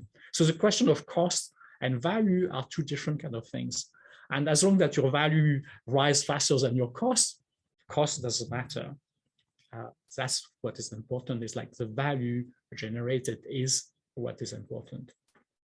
So this gives you a little bit of an introduction. What I want to do as well now is kind of go and to kind of like go quickly. So this is what we have seen. So if we kind of look at kind of like what the values that are created by green space, yeah, there's value in use because, I mean, you are getting fitter, but there's value in common because as well you reduce the cost to the society by being fit and not being sick and not being in hospital and so on and so forth in a way. And there's of course also value in exchange that we talked about and so on, but there is as well the mix of all those things and all the aspects as well. Biodiversity is a value in common, because if we lose biodiversity, we might kind of like not be able to survive as well. So this is a framework that allows you to kind of be beyond the value in use and beyond the value in exchange that most of people think about. So, so that's just repeating, and I'm going to move into the project. So what I want to talk in a way here is a bit about each project in those kind of terms. You know, I was fascinated. Well, I think we had a discussion, and it's quite difficult on two panels, so we have a bit bigger presentation, but the jury has to evaluate this project. So what we were taken by is the scale of the project in a way. Is a district scale. It is as well something which is a value in common very much in kind of relationship to all the people that live in Longhua District and beyond, but as well mostly. And it creates an interesting situation. So you have like, you have the walk around and within the park, but you have some loop as well. So there's different level of engaging with that project. And we thought that those different scales that in that project, there were the different scales that were amazingly well integrated. Of course, I mean, and I've checked in a way, no one in Longhua is more than 3 or 4 kilometers away from those park. So this is quite, then I would say probably this is, we read the kind of like project as saying that, I mean, this is the first phase. I mean, indeed, I mean, in a fast urbanization of Shenshan, there's a lot of missing part in a way that may occur in terms of like providing small space, medium space, closer to where you live and so on, where you can go maybe spend kind of like a few minutes or have a respite and so on, or maybe for aging people to be closer to those spaces. So these are maybe less visible in that project, but I'm sure they are there, but that was not part of the project. And the interesting thing of describing this project as well was in its ability to tell us, I mean, how it looked like in detail. So we have very much like the different scale of urban design and lens and it's kind of like the macro scale, the kind of meso scale of the space, and the kind of like tiny little beautiful moment of nature, of view, and so on, and as well the different activity. So to us, I mean, it appears that the project was really managing different kind of like level of integration. So the very large scale, so kind of like more like the closed space, the edge of the different kind of like neighborhood and the relationship to the entrance, and as well at the kind of like much lower level, the kind of micro moments, the micro element where you are above the bridge, you have a beautiful view and so on. So that's in a way the key driver of reading this project as a kind of like exemplary project. Of course, we could kind of spend more time, but we already spent probably too much time on this. So let's move on, and I'm happy to kind of like look at this in a more detail if possible. the second project, again, I mean, this project was exemplary in the sense that, and I think that's become clearer by the way Martin presented it in a way, between the synergetic, the system place action, the kind of like synergic scale, the future place and the enabling action. So that kind of like framework is not so much visible in the panel, but it was well explained by Martin in his presentation before. So what is fascinating is like there's a conflict, as Martin said that at the beginning, there's a conflict between conserving this natural environment, so this value in common that we have to kind of become more aware, which is important to us, not only the kind of green aspect of it, the coastal erosion, the kind of raising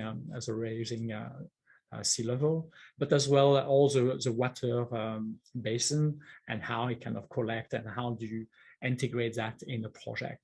What is of note, for example, here was like, so it's kind of like urbanization is not taking the whole coastline, but is creating kind of some really corridor that directly connects the back with the mountain and the waterfront and so on. So, and then I mean the urbanization are moments, and there are kind of moment in that kind of like a framework.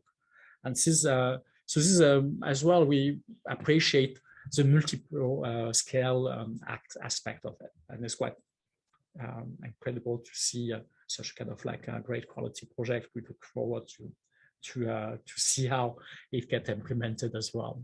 I suppose a guideline and the different aspects that are associated with the implementation will help a lot as well. So this is exemplary in integration of both nature and urbanization. The first project is more retrofitting nature and restoring nature and giving as well both human and non-human a better environment. This is trying to think both at the same time. So it's kind of future generation in a way, a future stage of like thinking about how to kind of do a coastal city. Very impressive projects that we very much appreciated. I'm going to move on the last project. So the last project, okay, it doesn't have the scale. Although, I mean, I think this maybe not play out enough in a way, the relationship to the walled city, the Kowloon Park is mentioned at the beginning, but in a way, in kind of displaying the project, we have very much a focus on this urban valley type of aspect.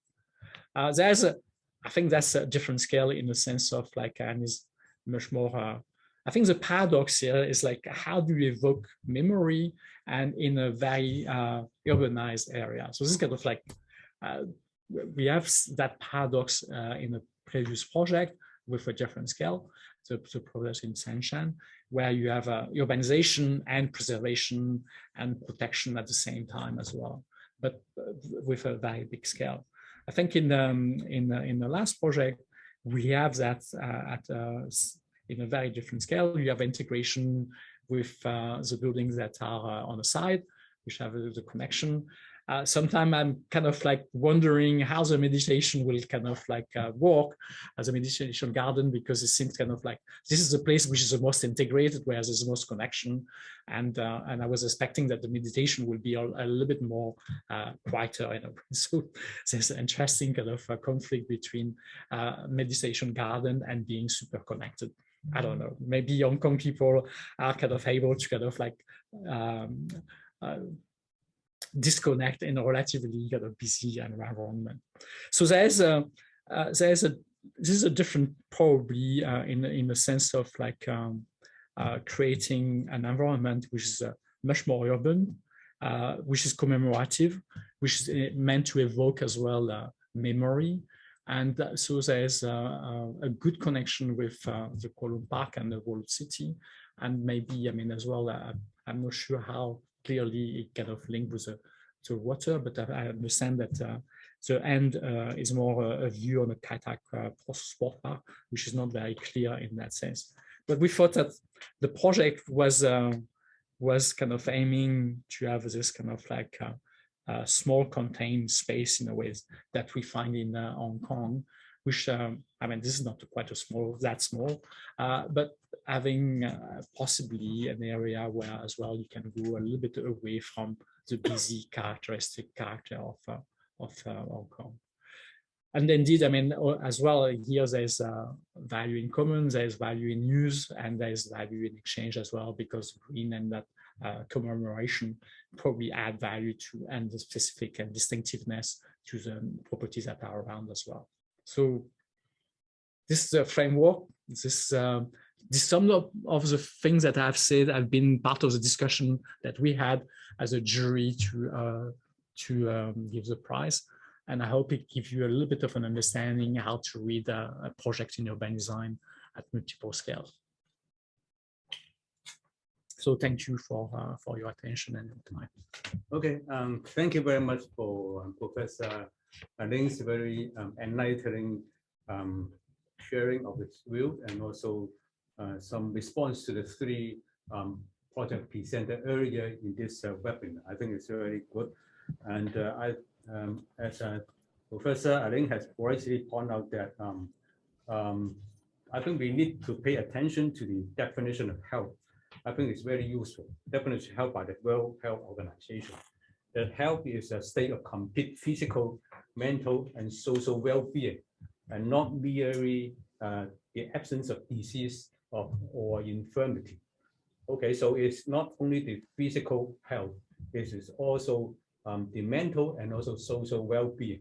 I think that's why in the project presented by the three keynote speakers, Shenshan and also Hong Kong spend so much money on the project in terms of how to connect people to the urban area, to the nature, and also why in the urban development in the project presented by Thomas and Becky, that the Hong Kong government spends so much effort and money to preserve this the Long Beach, the developments. Okay, and also thanks very much to Alain's very systematic and also comprehensive account on how we should look at the problem. Okay, and I think his proposal for adjustment on the value system as well is very useful. And also Alain gave us a new concept of what is rich and what is poor. Okay, we may be rich in the concept of rich in ecological value, and also rich in cultural value, or social value, or not only in terms of money. And as Alain has pointed out, that we need to pay attention to many different kinds of values. For example, cultural value, environmental value, social value, and exchange value, and use value, and also the image value. I think this is a very comprehensive way how we can look at the problem, and it is actually a very good checklist for us. Okay, if we are thinking about how we should build a healthy city. Okay, so I think we have received some questions from the audience, and also maybe the three keynote speaker would like to respond to the views of Alain. But before that, I would like to highlight some question or for discussion. Okay, now in terms of the connection to nature, I think other than the definition of the World Health Organization, I think we also can borrow the idea of E.O. Wilson. Okay, I think he had proposed a concept of biophilic design in, I think, in 1980s, that based on his a theory that human beings have an inherent affiliation with different things. Okay, so because it means that human beings actually have a very strong design for connection with nature. Okay, so that's why we can explain why our first and second speaker in the project, that the Shenshan government actually spends so much money and effort in this kind of actually connection to nature, and also explain why in Thomas project, the Hong Kong government and also would like to spend so much money on the conservation of the remnant of the beach. Now, I want to ask the speakers that now, especially for the first and second speaker, Mr. Lee and also Martin. In your project, I think the Shenzhen government, they have spent a lot of money and effort in this kind of connection, preserving of the nature and also connection to nature. But I think for the government official, normally they would look at the figure, okay, figure in terms of economical growth, okay, the GDP mentioned by Alain, and this kind of the benefit of the connection to nature, as mentioned by Alain, I think we can interpret as a concept of rich in ecological value or rich in cultural value in relation to the Thomas project. But I think for the government, okay, at that time, they cannot, now we can see the benefit, okay, but at that time, how would you convince the Shenzhen government to spend so much effort and money, and also for the second project in Martin's project, actually, you proposal, you mentioned that actually the development density is quite low compared to other areas. So how why the government has such a firm determination to both take forward this two projects? Maybe Mr. Lee and also Martin, you can respond that, and then maybe after that, Thomas can respond. Okay. So to Mr. Martin or Mr. Wei, do you want to have some response to my question?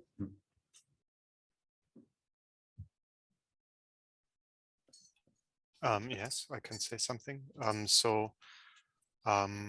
I think this year has shown the big problems that we have. At least here in the Netherlands, for the first time, we have been talking about not too much water, but actually drought, not enough water in a country like the Netherlands. And I think the same topic has happened all around the world. Fires that have been burning, storms that were more difficult, more extreme, actually just in general, more extreme weather conditions. And I think what has been very, very tangible now is that the way we have been thinking about development of our cities in the last century, maybe since the beginning of industrialization, but especially in the modern 20th century, has led us to this problem. Yeah? And I think the Chinese government has already started quite early to put environmental concerns higher on the agenda because they felt it really, really heavily. Pollution of rivers, pollution of air. There was a big need to actually just take a different level of responsibility and not only invest into pure human-oriented, industry-oriented growth, but actually to invest into more holistic development. If we don't do that, then somewhere on the planet, and probably also in the region that we live in, we will suffer as economy, as people. We will just really suffer. So there is just a very fundamental need to change this value thinking away from only economic value thinking to a more holistic thinking of values, just because of climate change. So in Shenzhen, in China, this is linked, of course, also to industrial reform and industrial development. You know, the big transition from cheap production to high-tech production, you know, different people that are working in these industries, different aspirations of lifestyle. So be it, you know, they link just to very, very different paradigms behind projects, and then, you know, a more equal spread and more complicated calculations of cost benefit analyses behind these projects that are not as direct in I pay $1 here, I get $2 monies of dollars tax back. I think this is what we're talking about. I'd be interesting as a question back if, you know, other people have been knowing kind of good reports and good research that actually has been backing this up in numbers and in facts, because I think that's what we're really struggling with, that we can't prove what we know is right strongly enough yet. Alain has made really good arguments for it in a narrative, but still that narrative is so intellectual. You know, in the end, our decision makers needed hardcore facts to prove it. And I'm also on the search and on the hunt for more of these facts on the ground that we can all use. Okay, thank you very much, Martin. Mr. Wayne, do you have any will to share with us? 好，那个我从他两个方面来回答这个问题啊。首先当时环城绿道这个项目在15年提出来的时候呢，它是根植于龙华它本身的特色提出来的。也就是龙华它其实并没有海岸，所以我们很难做特别滨海的公园。但是它的山水这个叶脉状的结构非常具有独特性。当时呢，而且龙华呢，它内部的公园已经很难去增加了，因为你高密建成了，你要去拆啊。所以呢，这样一个工作呢，而周围的这些绿意呢，其实又难以进入啊，人民不方便去使用它。所以这样一个策略虽然是很大的一个手笔，我们说将近175公里，175公里什么概念啊？从深圳的最西端到深圳的最东端，深圳是一个带状城市，它就是80公里。所以这样一个环是2倍于深圳从西到东的距离。这么大的一个手笔，它恰恰是化不利为有利。我们说化腐朽为神奇，把它原来可能不好进入的资源转变成了它的优势。哎，这个得到了政府的极力的支持。第二个呢，就是我们看，为什么要做这样一个项目，跟中国跟深圳的发展阶段有关系。那么在以前呢，我们说是以加工业为主，那个时候呢，就是产业是放在第一位的。我们有很多的地可以去拍卖啊，引来很多的这个外资的投资啊，我们建了很多的工厂。那个年代，它的环境次于我们土地。那到了今天，深圳要追求高科技的发展，追求信息产业、智慧产业、数字产业，我们的芯片啊、智能等等。这些无一不和优秀的人才有关系，而没有良好的环境，人才是根本进不来的。所以这几年以来，中国的发展从原来的我们说产城人，现在翻过来，我们说是人，先是人，再是城，再是产，就这个次序发生了变化。所以呢，那深圳我们当地的政府对于这样一个可以极大的改善我们人民生活的这样一个项目，它会持支持态度，而且这种对人民生活的改善、人民的幸福，其实和它的政绩和这个 GDP 它是正相关的。是只有人幸福了，更多的人才会来到龙华，会带来更多的产业，它的 GDP 才可能做得更好，然后政府的领导呢才有政绩。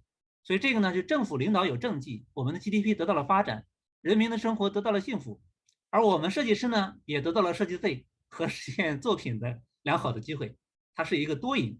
好，谢谢。A win a situation in this situation. People, it also has a benefit in terms of economical income. So it's a very good return.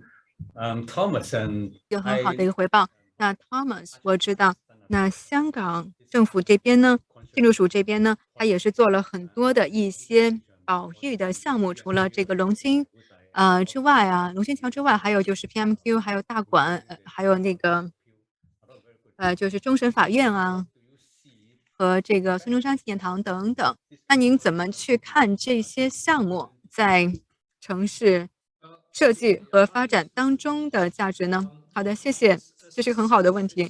其实啊，香港啊，其实是充满了一些就是文化的重要性的。那在过去一段时间呢，政府也是在不断的努力来去保护香港的一些价值，就人们可以从历史当中学习，还有就是可以学习到这些社会的价值。那其实啊，这些都是一个遗产，这都是我们的一些宝贵的遗产。那比如说是龙津桥的话呢，它确实是一个就是九龙城寨，还有就是九龙城的一个重要的一个区域。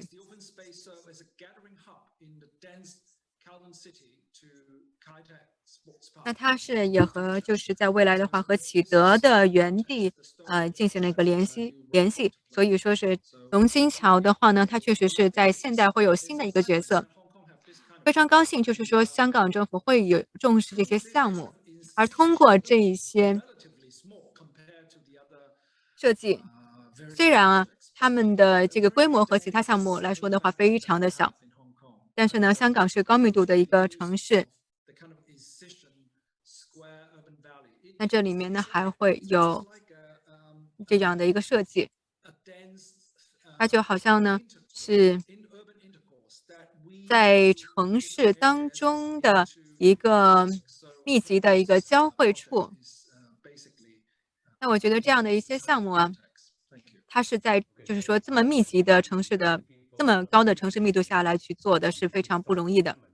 那我们也非常的珍惜这样的一个项目呢，它也有着很多的贡献，就是在城市内部可以增强联系和这个不同区域的关系。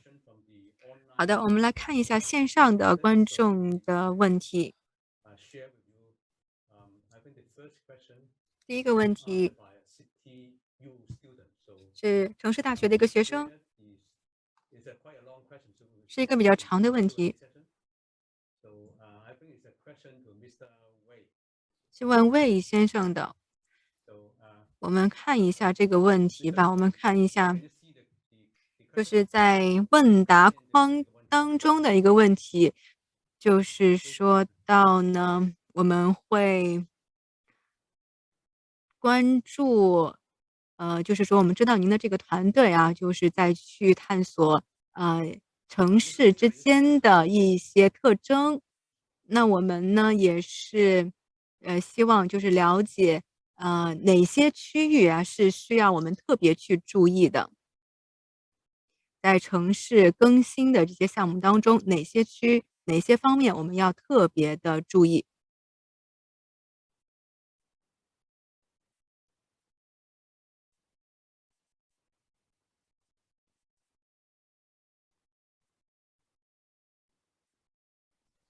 这个问题是我来回答是吗？喂。So I will answer the question. 他说在这种 Okay. 公共的更新中需要注意哪些方面啊？这个问题它不是太好回答，因为 Actually, this question is not easy to answer because different scale of the projects and the projects also in different areas, and so the requirements are different. I think first of all we have to identify the core issues and what the problem we need to solve. As long as we identify these core problems, we also need to know the fundamental reasons, whether it is caused by the political issues or economic issues or the limits of the areas, etc. After that, we can take measures to resolve those problems. I think the most difficult part is not about the technology. It's about the balance between different interest groups. For example, in our large-scale projects, how do you balance the government and the local people and their interests, and how to strike the balance between the economic growth and the environment preservation? And how do we control the degree of the connection between nature and human? So I think the most difficult part is the balance between different parties and different interest groups. In addition, even if you find this balance, and how do you implement the strategy or plan? And for us, from the beginning to the end of the project, we had to pay a lot of efforts on the execution because many works and the projects were interrupted in the process. And during the process, a lot of new issues and problems emerged. And we have to conquer those difficulties. You have to coordinate all the resources and the parties to execute your plan. So I think the kind of perseverance is also very important. So it's not about the technology. So this is my answer to your question. I hope it helps your question. I have an answer for Martin, to Martin's question. Okay. So, you want? Yeah. Okay, Professor want to have a question. Just Martin is an answer to your question. In fact, so the framework that have shown is implemented by certain office user in two ways. One is to discover the value of the stakeholder, which is kind of an early stage of a project, and to kind of like manage and align in a way the different values that in a way I just mentioned. So you have always like a conflicting value. Not everybody has the same view, and in order to align, those values often and that framework has been used in order for people to better kind of understand the different point of view in a way, and not just kind of limit the point of view, for example, to value in use or value in exchange, and by kind of like showing the value in common that enable a different discussion, and as well enable each stakeholder to kind of state where they stand in a way, and then evolve those things. In a more kind of, I would say, economic, I think there's a misunderstanding. Economic is different than finance. I think, when people, there's a bit of confusion there. There's the finance of the project, which is to say how much it costs and so on. And then there's the economic of the project, which is more about allocating scarce value. And then as well, how those values are distributed as well. And whether there's a value in exchange or the value in use or the value in common, who benefits of those different values. So that's the economic. The finance is more about whether the project make money or not in a way. So that's slightly different. There is as well a lot of literature about how to do evaluation of the value in common. So these are called shadow price. There are techniques. I didn't spend time. There's a lot of techniques that kind of allow you to kind of like calculate those different shadow value, and they can be used in a way in a project. Of course, it demands knowledge and time to do that when you are, but usually they are used when to convince a client. But if your client is convinced, in the case of your project, because you won the competition, I think your client was convinced in a way of the value of the different values that were proposed by the project. But if it was a situation where you want to convince a client or a community or a government, it is possible to kind of like use a framework where you value the shadow price of the project in a way. And we done that exercise, and it's quite intriguing that usually the shadow value of health is kind of like much more than the building cost of anything that the project was in charge was generating. So the health value was 3 to 4 times the exact cost of the project. And to give another example, in London, Transport for London had an evaluation for like street transformation, and usually they were using a transport framework along kind of the idea of like value of time, the value of time of the different user, the value of time of the driver versus the value of time of the kind of pedestrian, and so on and so forth. And they elaborate this, and they look at the socio-economic value of like in relationship to, for example, shops and so on. And then as they move to kind of like include health value, and at that point they start kind of looking at everything else, because health value were much higher than anything in comparison to that value of time or social economic value in a way. So the social and health value can really is a multiplier that is much bigger than anything that you have traditionally in evaluation. It's just about, it's a technique that is used in different countries, and it probably will evolve. There's a lot of environmental economics as well, which kind of value. Some people are against it, but because I mean, it's kind of seems strange to put a dollar price onto nature, but this is not a dollar you put in your pocket. You cannot put really that dollar in your pocket. It's a shadow price. Is a way of like, as I say, make people understand the intangible value in a kind of way, an easy way to compare to what they are used to. For example, kind of like exchange value or value in use in a way. So these are techniques that exist.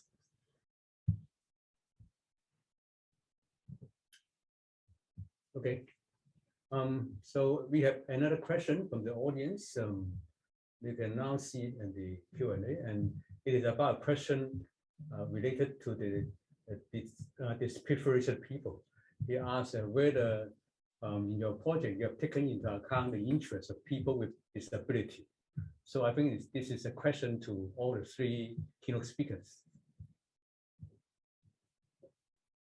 So any of you want to respond to this question first?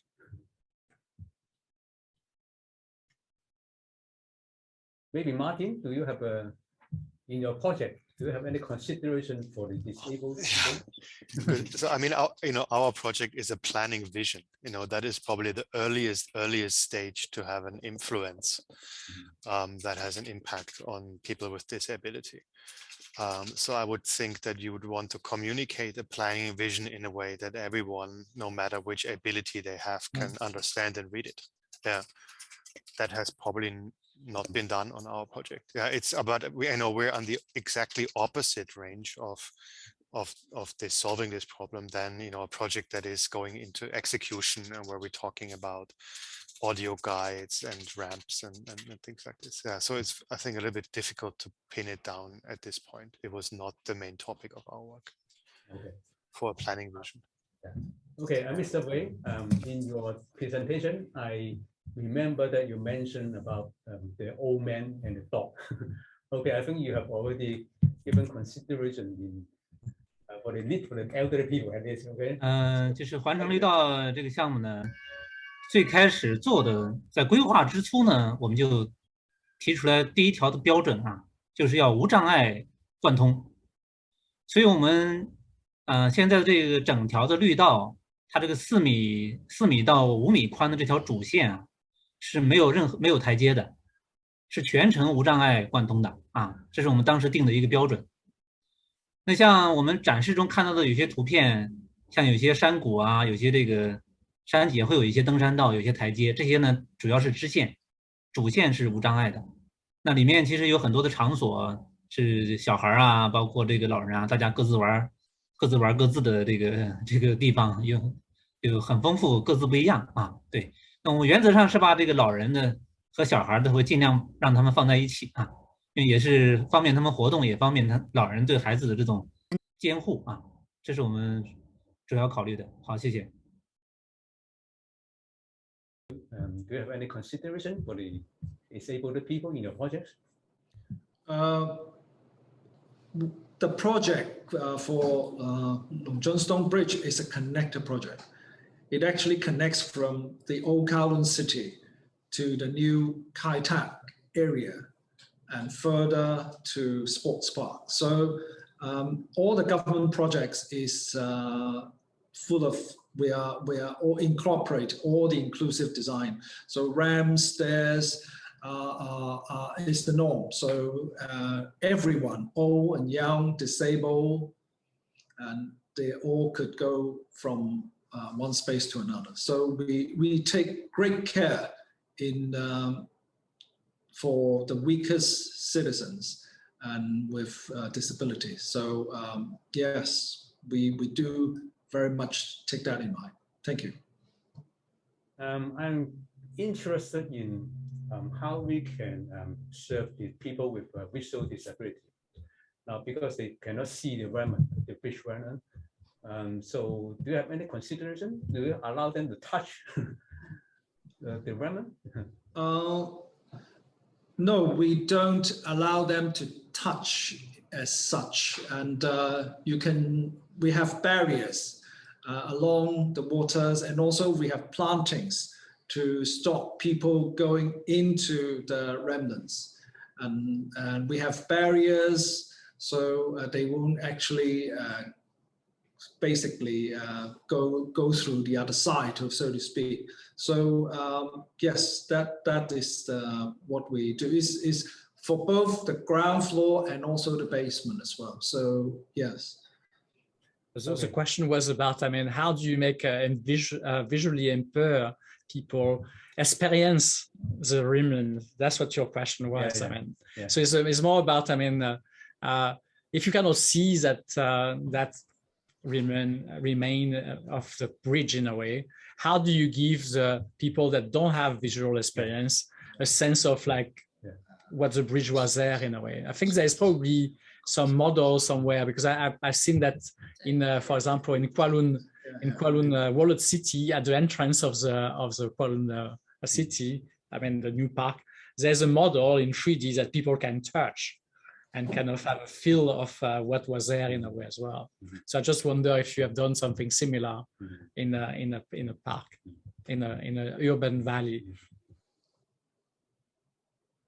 Well, actually, in our thank you for your question. And actually, in our Longjong Stone Bridge, we're going to have the heritage interpretation design. In heritage interpretation design, they're going to have some audio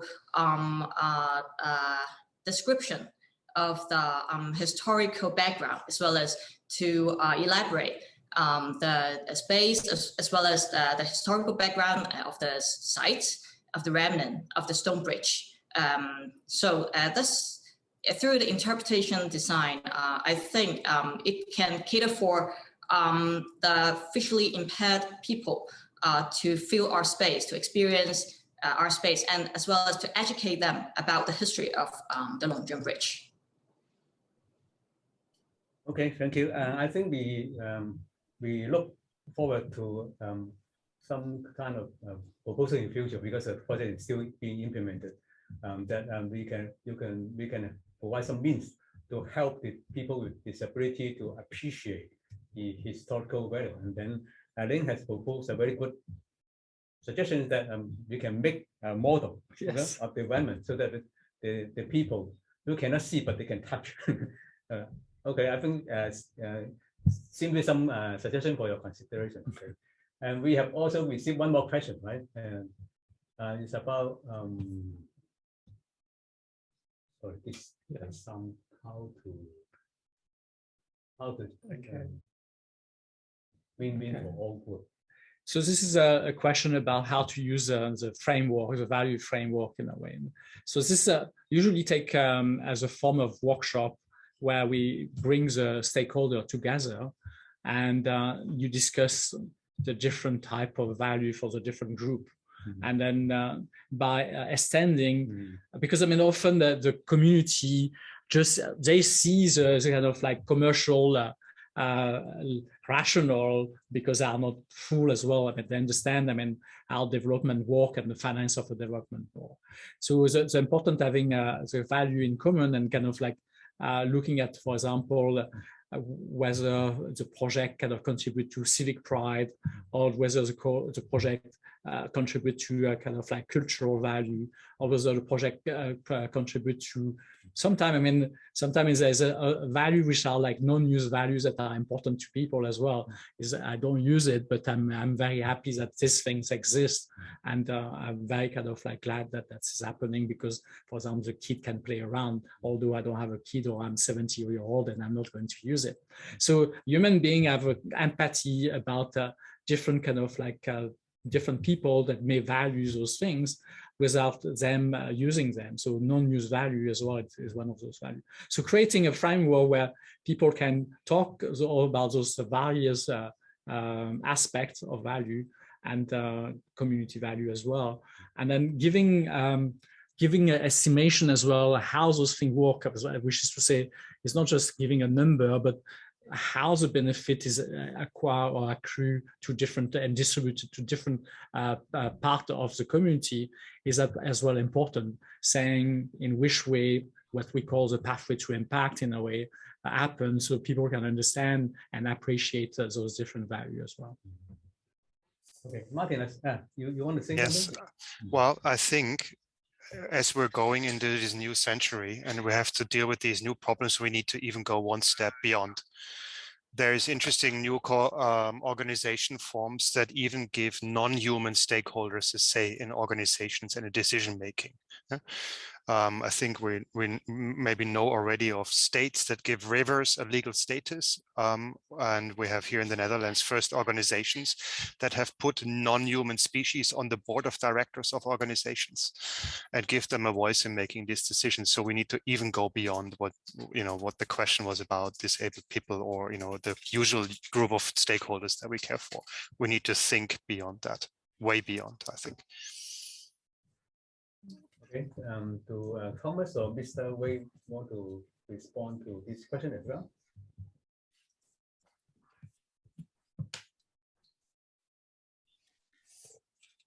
我觉得这还是一个确实挺难的事情，对，因为我们在实际工作中，要去协调这些政府啊，我们的市民啊，以及包括我们设计师自己内外 our designers and our partners to know their values. Now we cannot achieve 100% result on each one. We have to understand others and even face up a lot of challenges and cooperative behaviors or actions. And we have to continue our communication with them and to know their demand, etc. And except for the technology and the techniques, we need to propose our solutions. And after that, we also have to persuade people to accept our solutions. And some stakeholders will be only 80% satisfied with our solution, or some stakeholders 90% satisfied with the solution, and we cannot achieve 100%. But the ultimate goal is to implement the project. So we just want to avoid any rejection, and this is our basic demand. And the designers must be very humble, and otherwise it will be harder for them to achieve the goal. It's not showing off of the designers themselves, and Thank you very much, Mr. Wei's advice. It's very, very good. This is my feeling.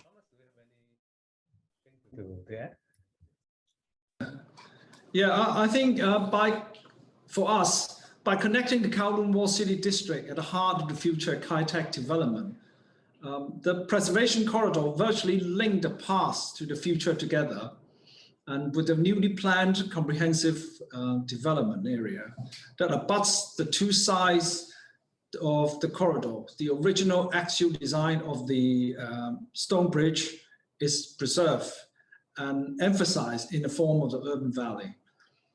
With the historical value, the urban valley which links the open space that serve the gathering hub in a dense Kowloon city and the new Kai-Tak development area will stand as, I think, is a win-win because it connects different areas and it works together with the commercial and residential facilities, and also for people to appreciate history and continuing the past into the future. So it's a win-win for the district, for the commercial, the residential, and also for different stakeholders as well. So, yeah. Okay, thank you very much. I think so we will end the discussion session here. 是的，现在时间都差不多了，在结束之前，我们有两个温馨提示，2022年大湾区城市设计大奖现在已经接受报名，请大家在 accepted. Please submit your nomination before 12th November. In addition, the 4th forum of the GBA Urban Design Awards will be held next Thursday evening with the theme Less is More. Welcome everyone to sign up and hope to see you next Thursday. Last but not least, once again, I would like to thank 4 speakers for their generously sharing their insights with us this evening, as well as online friends for joining this forum. Thank you all. See you. Bye-bye. See you.